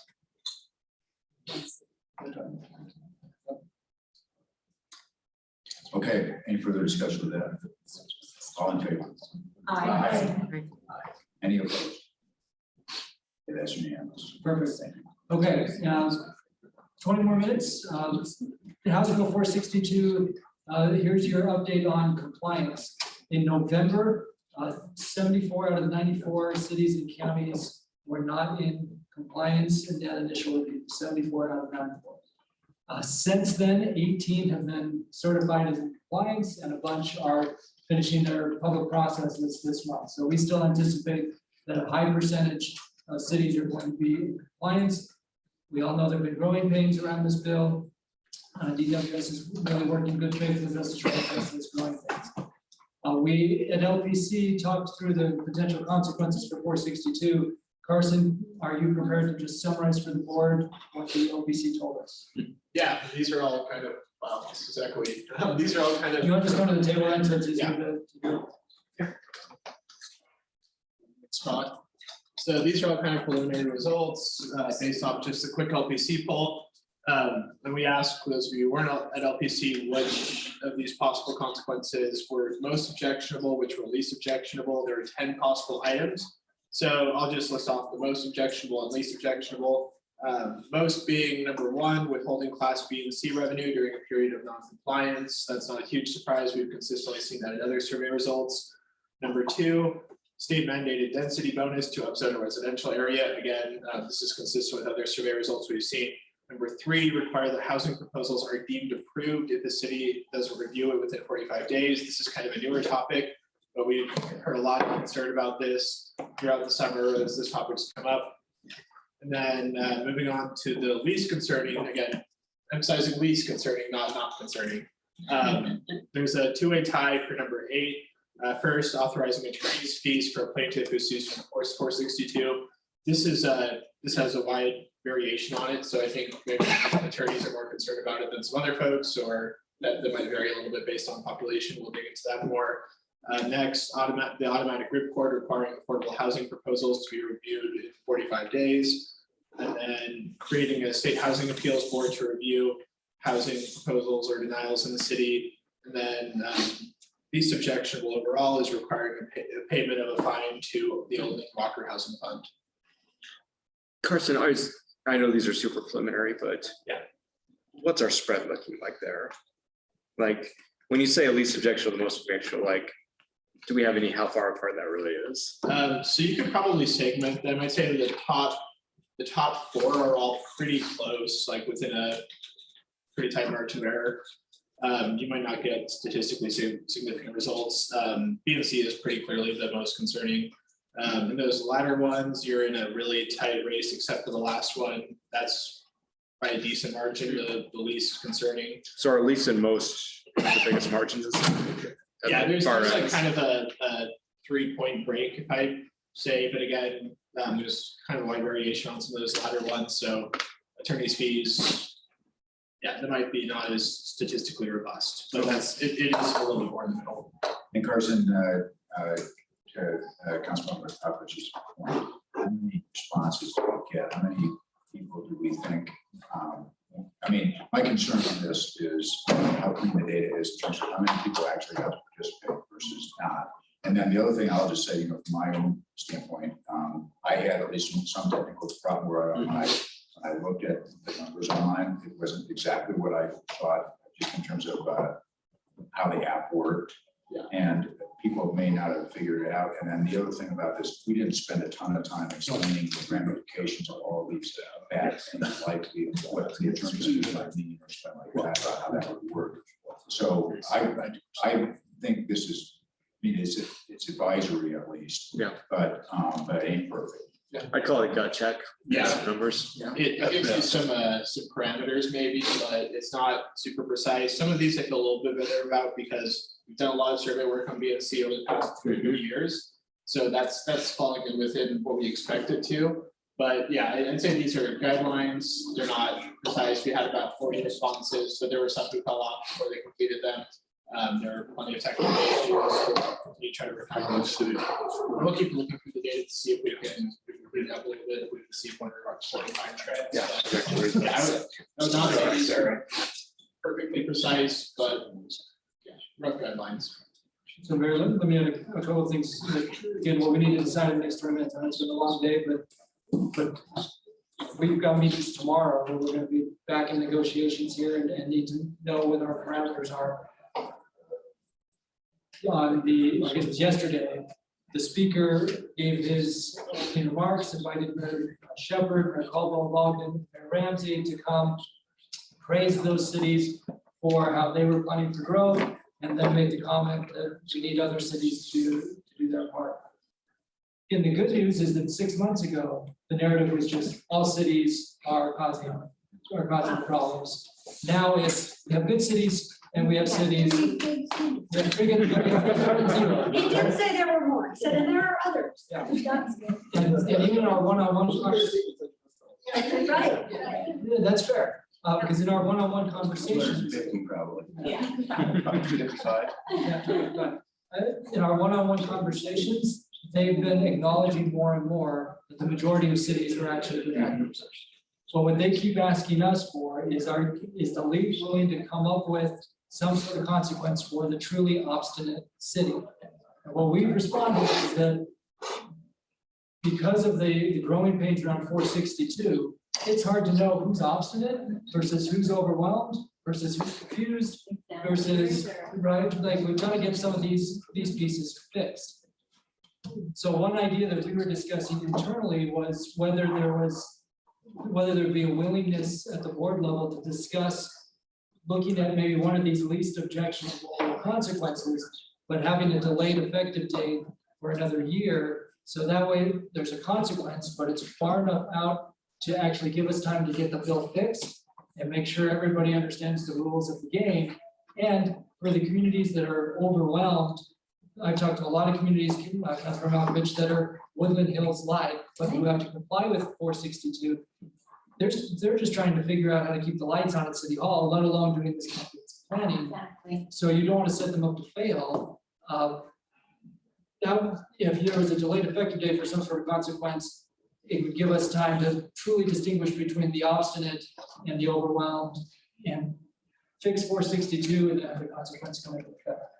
But that would also be acknowledging that we're willing to have an additional consequence tied to 462, none of which our members like. So that, again, that's the threshold question we wanted to ask you as a board, is it willing to go down the path on some of these potential consequences? And is it worth looking at maybe that two-step approach with a delayed effective date? Or is it too early to do that?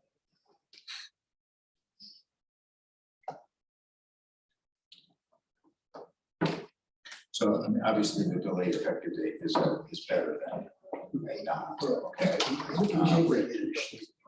Yeah, but, and the other thing is that I would certainly hope that there are enough options in 462 that most of the cities could come up with something, right? You know, so it's only if you don't comply with that any of this stuff matters. So, I don't know, I think you have to start somewhere, but I hate to make concessions right away, right? And just to clarify, because I'm slow sometimes, we're talking about non-compliance now with 462. So we're not talking about general bad actor, but specific non-compliance with a known university, which is kind of different than some of the discussions we've had before. Yeah, we have to fix Certainly makes it 462. easy. It certainly makes it easy. I mean, there is a difference between basically saying, we don't care what you say, legislature, we never intend to comply with that. And we're trying the best we can. And we're really not a judgment philosophy, we just can't get there. And unfortunately, I don't think you've got the data that tells you that difference yet. Frankly, I'll just throw this out. If the city wants to say, we don't ever intend to comply with this, take their BNC road funds. I mean, I don't have problems with that. Personally. But I understand, but I'm trying to say, no, what I'm trying to say is the problem is this. There are certain things that are being done that have an impact on the whole state. I mean, if you're basically contributing to sprawl, et cetera, I think there's a real argument on it. But the issue is we just start filling the forms out right. there's a big difference between that. Well, that was kind of the question that we posed to the speaker that we didn't really get an answer for, because he did, you know, a little of this was define what is a bad actor. Yes. What is the bad actor? And even the speaker couldn't say. I mean, and I've heard from him, I've heard from others that, yes, the bad actor is exactly what, you know, what Roger's saying is they're basically giving the state the finger, going through the motions on 462, filling it out, because they know there's no penalties whatsoever for not doing it. That's the hard part with the legislation, is there are some bad actors out there. We may not be able to identify them yet, but you know, I could tell you who in Davis County is not willing, who has no intention whatsoever of changing their ordinances. We like Clearfield anyway. And yet people still hug me occasionally. I got in trouble with one of them today when I told them that you know, you're one of the cities that comes up in this conversation. Good, because we have but in their case, you have a mayor that's so willing and a council that's not, and residents that will hang them all if they do. And so they're so fearful of doing it, they just won't. Well, then where's the penalty? You know, what do you do with a city just like that just says, no, we're not going to do it. We're just, and there's no consequence of not doing it. So when you throw TTIF at them and they go, so, you know, you throw the fifth, or now would be the fifth quarter, and offer them this, you know, this little extra, and they look at it and say, I don't have it now. I have never budgeted that money in. I don't need it now. So if my option is I get money that I don't have, or I just don't have to do this, oh, I'll take that. And that's the mentality. That's what the state wants to fix, is that actor. Our problem is they're out there, and I don't know that we can all identify them yet. And I don't think the data is there to completely identify them. So I think the year makes sense, because I think at that point, there's clarity in 462. And at that point, yeah, we can say, yeah, you are the bad actor, and it should cost you dearly because everyone else is doing it and you're not. So penalties for everybody else does. Mayor Walker, do you remember last year after local officials, Representative Walker came to the board meeting, you read into the Riot Act? I do. Yes. Well, one of the biggest takeaways from that meeting was Representative Waldrop, who admittedly is no longer in the legislature, acknowledging that we needed better data to drive policy discussion. 462 also contemplated the creation of a database to better understand what's actually happening on the ground. Housing wise, that database is months behind. We met with the database folks yesterday, and they think it will be ready in May or June. I don't use any profanity in that discussion. You might have. But he left the legislature. Yeah. You're the reason. So there's the fixing the 462 piece, and then there's also that data piece, which is part of the 462 deal to begin with. So again, what we want to, like, we don't want to go down the path of talking about it, you know, delayed effective date on penalty, or even, you know, we've now surveyed the members for a gut check. What we just need to know from the board is the answer no to any sort of consequence or additional consequence?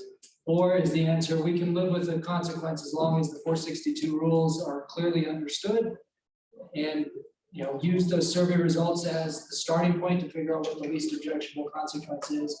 Because ideally, every city around this table is in compliance when it's all said and done, and it's a non-issue in your city. Well, I think cities have, you know, we have an inherent right and need to be able to design our own cities and to create the community that our residents want. I respect that 100%. But we have a problem as a state, period. And we have a growth problem. We have a problem with our kids have nowhere to go. They can't afford to live where they are. They can't afford to live in their own cities in many of the cases. They can't move out of their houses because they can't go anywhere. We have a problem to address. That needs to be the problem.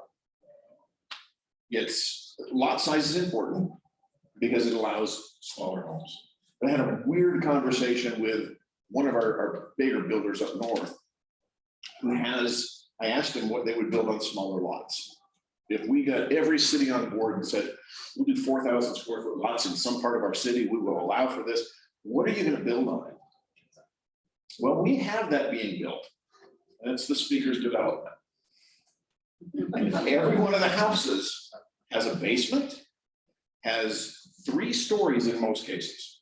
One room each. And I said, "Yeah, we gave you small lot sizes, we gave you everything else, and you built $450,000 to $500,000 homes. We gave you small lots to do this in a subdivision whose requirements were 1,200 square foot homes. And you built 2,800 square foot homes. Why? Well, the answer is simple. Why? From the other builder, the speaker's certainly not gonna tell me, but the other builder, when I asked him why, he says it's very simple. We have to build a basement, we have to build a crawl space, period. The difference between building a crawl space and building an 8-foot basement is about $10,000. But we can make 75,000 on that. Do they have groundwater? Yes, and so in some of them, they've got groundwater, they've had to mitigate, and so they've taken that out. Yeah, I'm sure the mitigation will last and be effective. But then he says that 3rd floor is very simple. He says, if you've got this floor and you have this floor, well, your major costs are connecting the floor to the foundation and the plumbing and so forth that goes on the main floor. And then your other cost is the trusses. That space in between there to add another floor is significantly less expensive than the others. And so let's add those in. And I said, well, that's great, but now you got a $500,000 house. You could have had a $300,000 house or a $350,000, and now we still can't put people into those.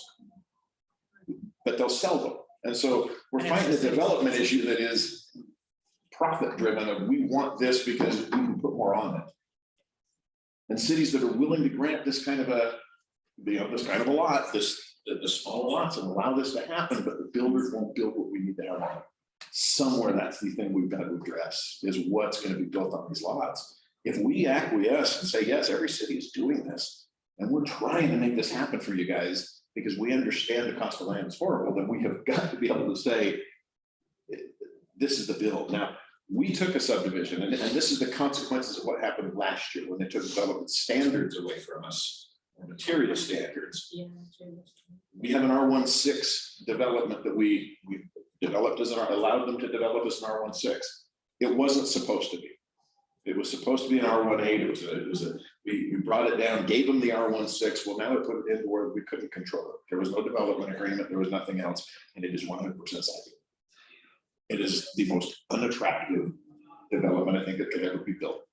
And yet they'll sell them because there's a need for it, but they're not cheap. They didn't build it so that it was inexpensive. You'd think, well, they put all siding on it. No, prices are still the same as they would have been on anything else. And so to say developers won't do that is they won't take advantage of a lack of a standard. It is wrong. We've got to be able to fight that fight. That's what the realtors are after. I know, I've spent conversations with them and just left one with them a couple of hours ago, that they're looking for density. That they don't want apartments. Realtors don't want apartments. We hate apartments. We want condos. We want townhomes. We want anything we can sell. We just won't make any money selling apartments. It's just, how do you drive that? So this is also part of the data frustration. We've tried to fill in the gaps data wise. Carson's done remarkable work with 111,000 entitled units in 50 some odd cities waiting to be built. More townhome development than ever before. We keep trying to drive home those points, and we've got lots of examples of where cities have granted small lots, where they got big houses built on those small lots, and they're still not affordable. So with all that said, what we're looking for from the group here is there a willingness to explore some of those concepts that our folks told us earlier today were less objectionable, but tied to the actual data collection, tied to getting 462 right, and putting those pieces together? Or is the answer just, we're not going to accept any sort of additional consequence whatsoever? And if that's the case, then we need to know now before the conversations keep going. Take a consequence or have it put on you. I think, from the conversations that It's have gone not to on your with kids. state. Do you want to be friendly for a moment? Or do you want to not? So we're not coming up with a consequence right now, right? We're just voting. No, so we've got the sample from. But from the conversations that have been gone on at the CHA and at the ULCT, there is going to be discussion about consequences, okay? We know that that is coming. And how do we meet that? I don't know that we'll be successful just saying, no to everything. I mean, I certainly don't want to like agree to give up something right now. I think we have to see how that goes, but obviously, in my view, I mean, sometimes you have to settle for those,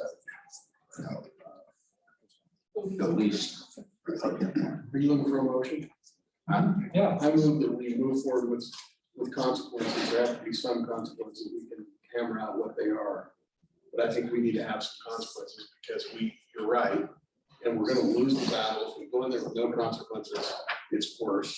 We negotiate against ourselves, but nonetheless, I think we need to go into be open to consequences. Yeah, if we don't have, I'm gonna try to steer that kind of the consequences conversation somewhere, we're gonna get something there. Yeah, and I would second the motion as long as we state that the consequences kick in a year. That we give that time, to let 462 run its course, and we have a chance to get some true data as to who really those consequences should apply to. Let me restate my motion. We go forward with consequences based on solid data. Give them a year, make sure that 462 is clear, so there's no excuses to where you can't figure out how to fill out the forms, whatever it is. That we deal with the consequences with good data that I bring Representative Walter with about it, and give a year proceeds before they get hit. Sorry. Did you write all that down? Yeah. We have a second. I mean, building right now is at a standstill. So now is the time to be watching and to understand what cities are doing and let's get their stuff going. They're not having to catch up. Building is slowed drastically because the interest rates are scared. That will change here shortly.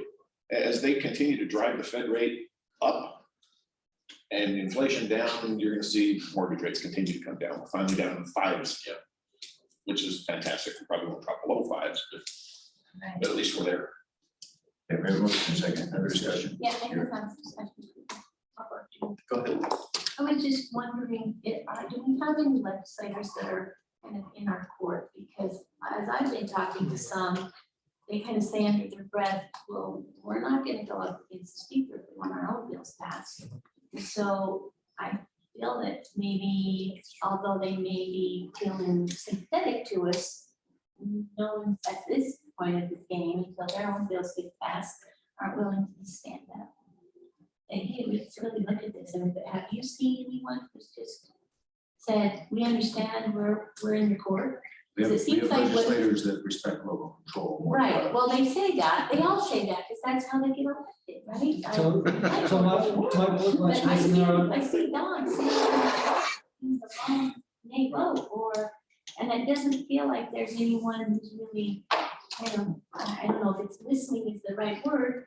They're listening, but they're not engaging in the conversation, because I think that their own internal fear of just what you said, of standing up and saying, hey, this is about money, let's have the real conversation. Instead of this is about housing. Our city. so I want Justin to And answer city, that question too. yeah. I'll give you my quick 2 cents on it. I think there are a lot of legislators who want this issue to go away. And there's a lot of saber rattling right now. I think everybody's waiting to see what proposal comes out, and I think you will all get calls from your legislators saying, can you live with this? And it'll be up to us to say, yes, we can, or no, we can't. And if we say no, the response is going to be, well, what can you live with?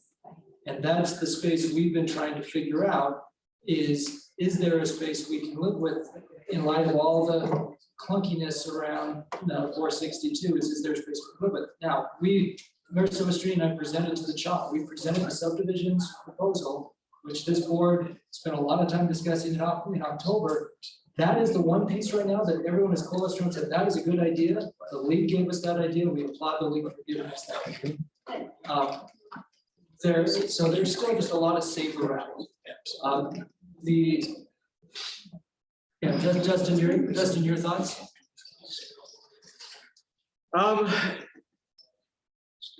both the governor and the speaker in particular, the president always plays his cards a little bit closer to his vest. Want something they can point to and say, we did this on housing this year. Last year, the governor got up at his State of the State address and said, these are the things I want on water.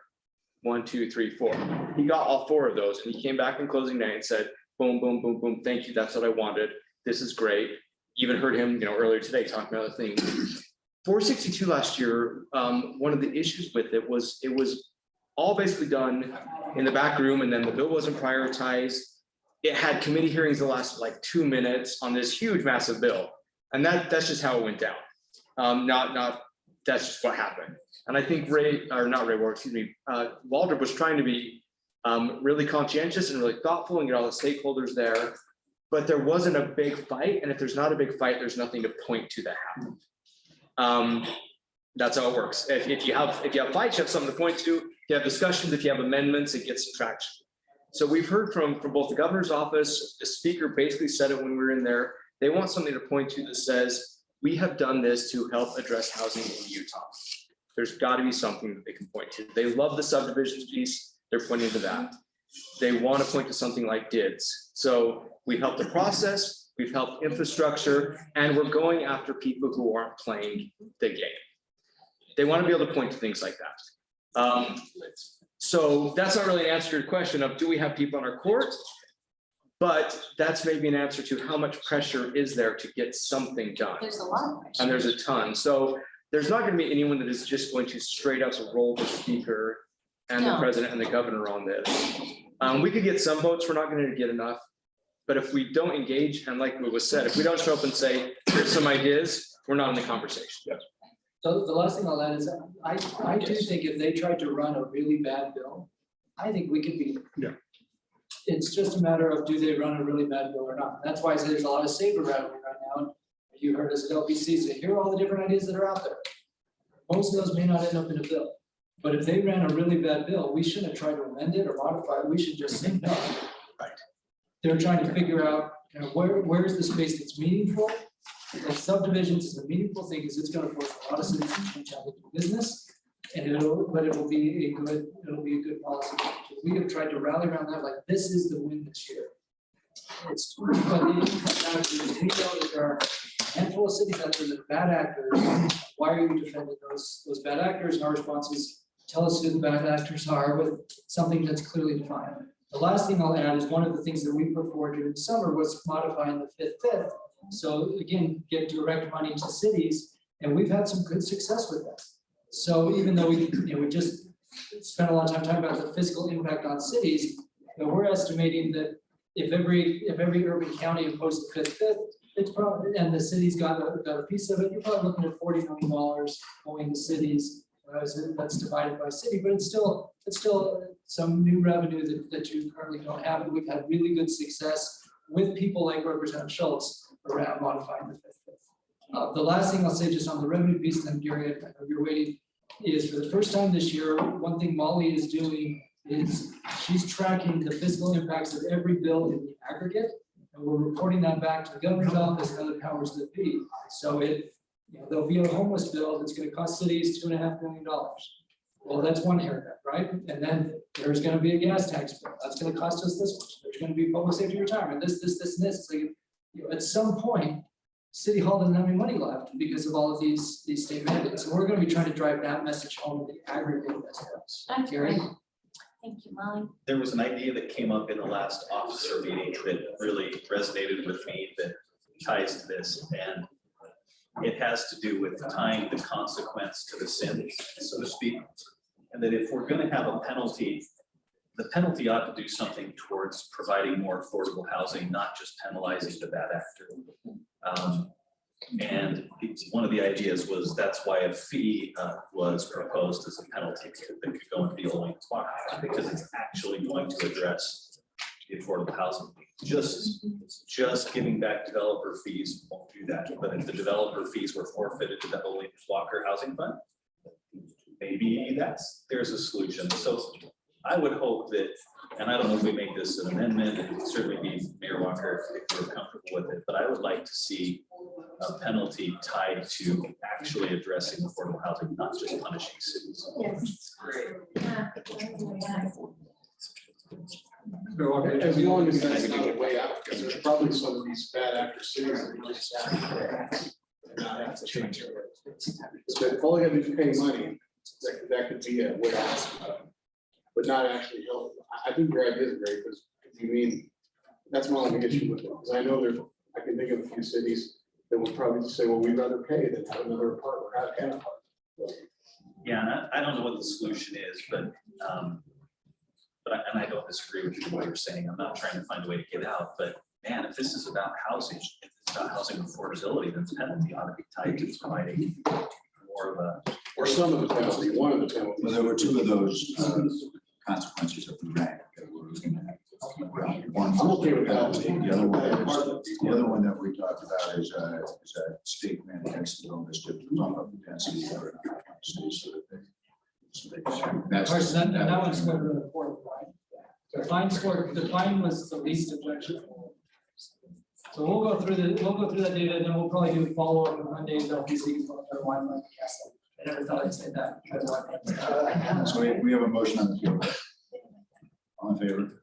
Aye. Any opposed? Okay, carries. That's the right thing to do. We hate it, but it's the right way to approach this. Well, What needs to know, Can I make one more comment? As you go talk to Governor, Justin and I were just talking. The governor, has said that he wants a win. The speaker said he wants a win. Speaker couldn't define to us what a win was. When we were speaking with him. I asked him what it was directly. What does that mean? And he couldn't tell us. I don't think he knows. But I think he knows. He just doesn't tell us. And the same thing with president. But what the speaker and the president and the governor are calling a win are two totally different things. The governor needs to be able to go to the residents of the state of Utah, the citizens here, and say, we found a way to help lower prices on the houses and provide stock for that newer generation. We have found a way to help do that, and this is the legislation we built. Right now, the legislation that's being pitched is helping the development side, is cutting down timing on getting things through. It's absolutely nothing for the general public, and the governor knows that. It means nothing. He cannot go to the general public in the State of the Union address, the State of the State address, and say, look at this win. Guys, it's gonna be easier for you to get its development through. That's not what the general public wants to hear. That's not what. I couldn't agree with you more. I think he's gonna want, I think the governor's approach is gonna want a quantifiable. He keeps saying it comes down to supply and demand. I think he's gonna want a number to be able to say, Yes. because of what we've done, within 3 years, we will be out of this housing crisis. There will be enough homes for everyone or something. But again, the governor needs to understand that supply and demand isn't all it. He can blame it there, and he's hearing that story. But all the voices in his ear are saying that, we hear it, we see it. Building a $500,000 So I think house that's what he's gonna be looking does not lower the price of your $300,000. Agreed. I So- want to go back to the comments and say, look, you are 50%. Because they really are. Okay, we can add density, they just jack the price. Everybody knows that's how it works, so when they. I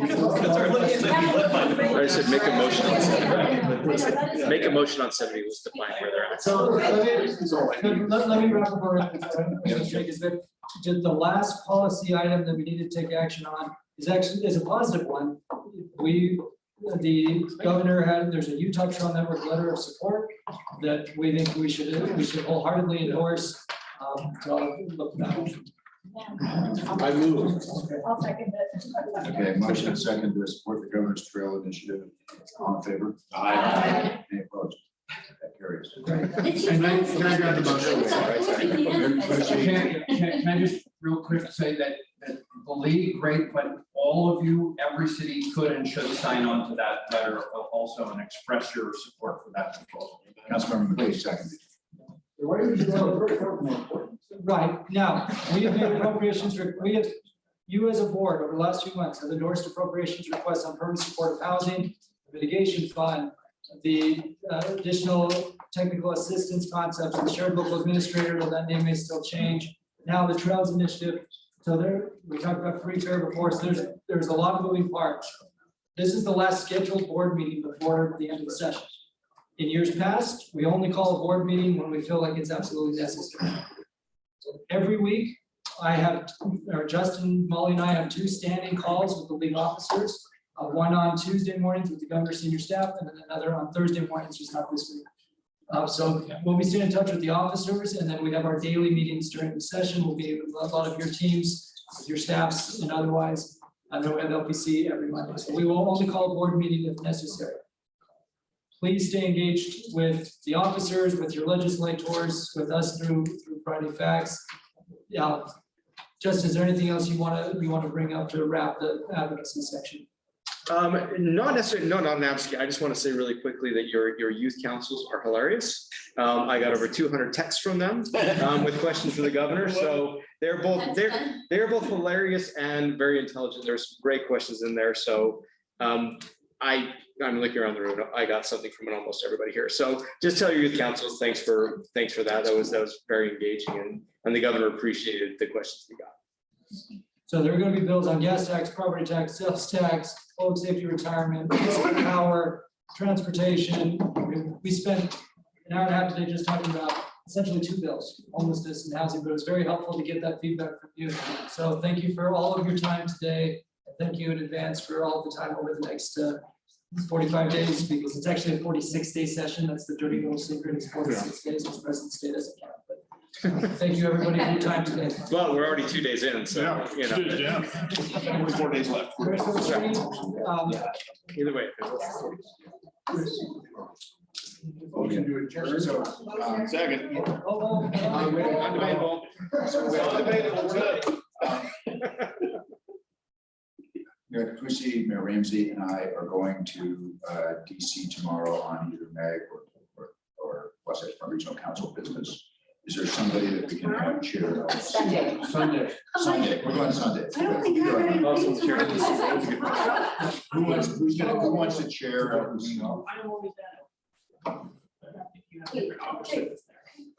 Will you be always? Nominate Kate. Nominate Kate. Okay, second. I hope for the best box lunch ever. Sorry, you don't even get to. The salad. Side salad. Okay, we're gonna get the salads within salads again. Thanks everybody for long. Yes. That's what we have last That's year. the only choice. Double salad. We should have a salad, and a salad, or a salad, and a salad.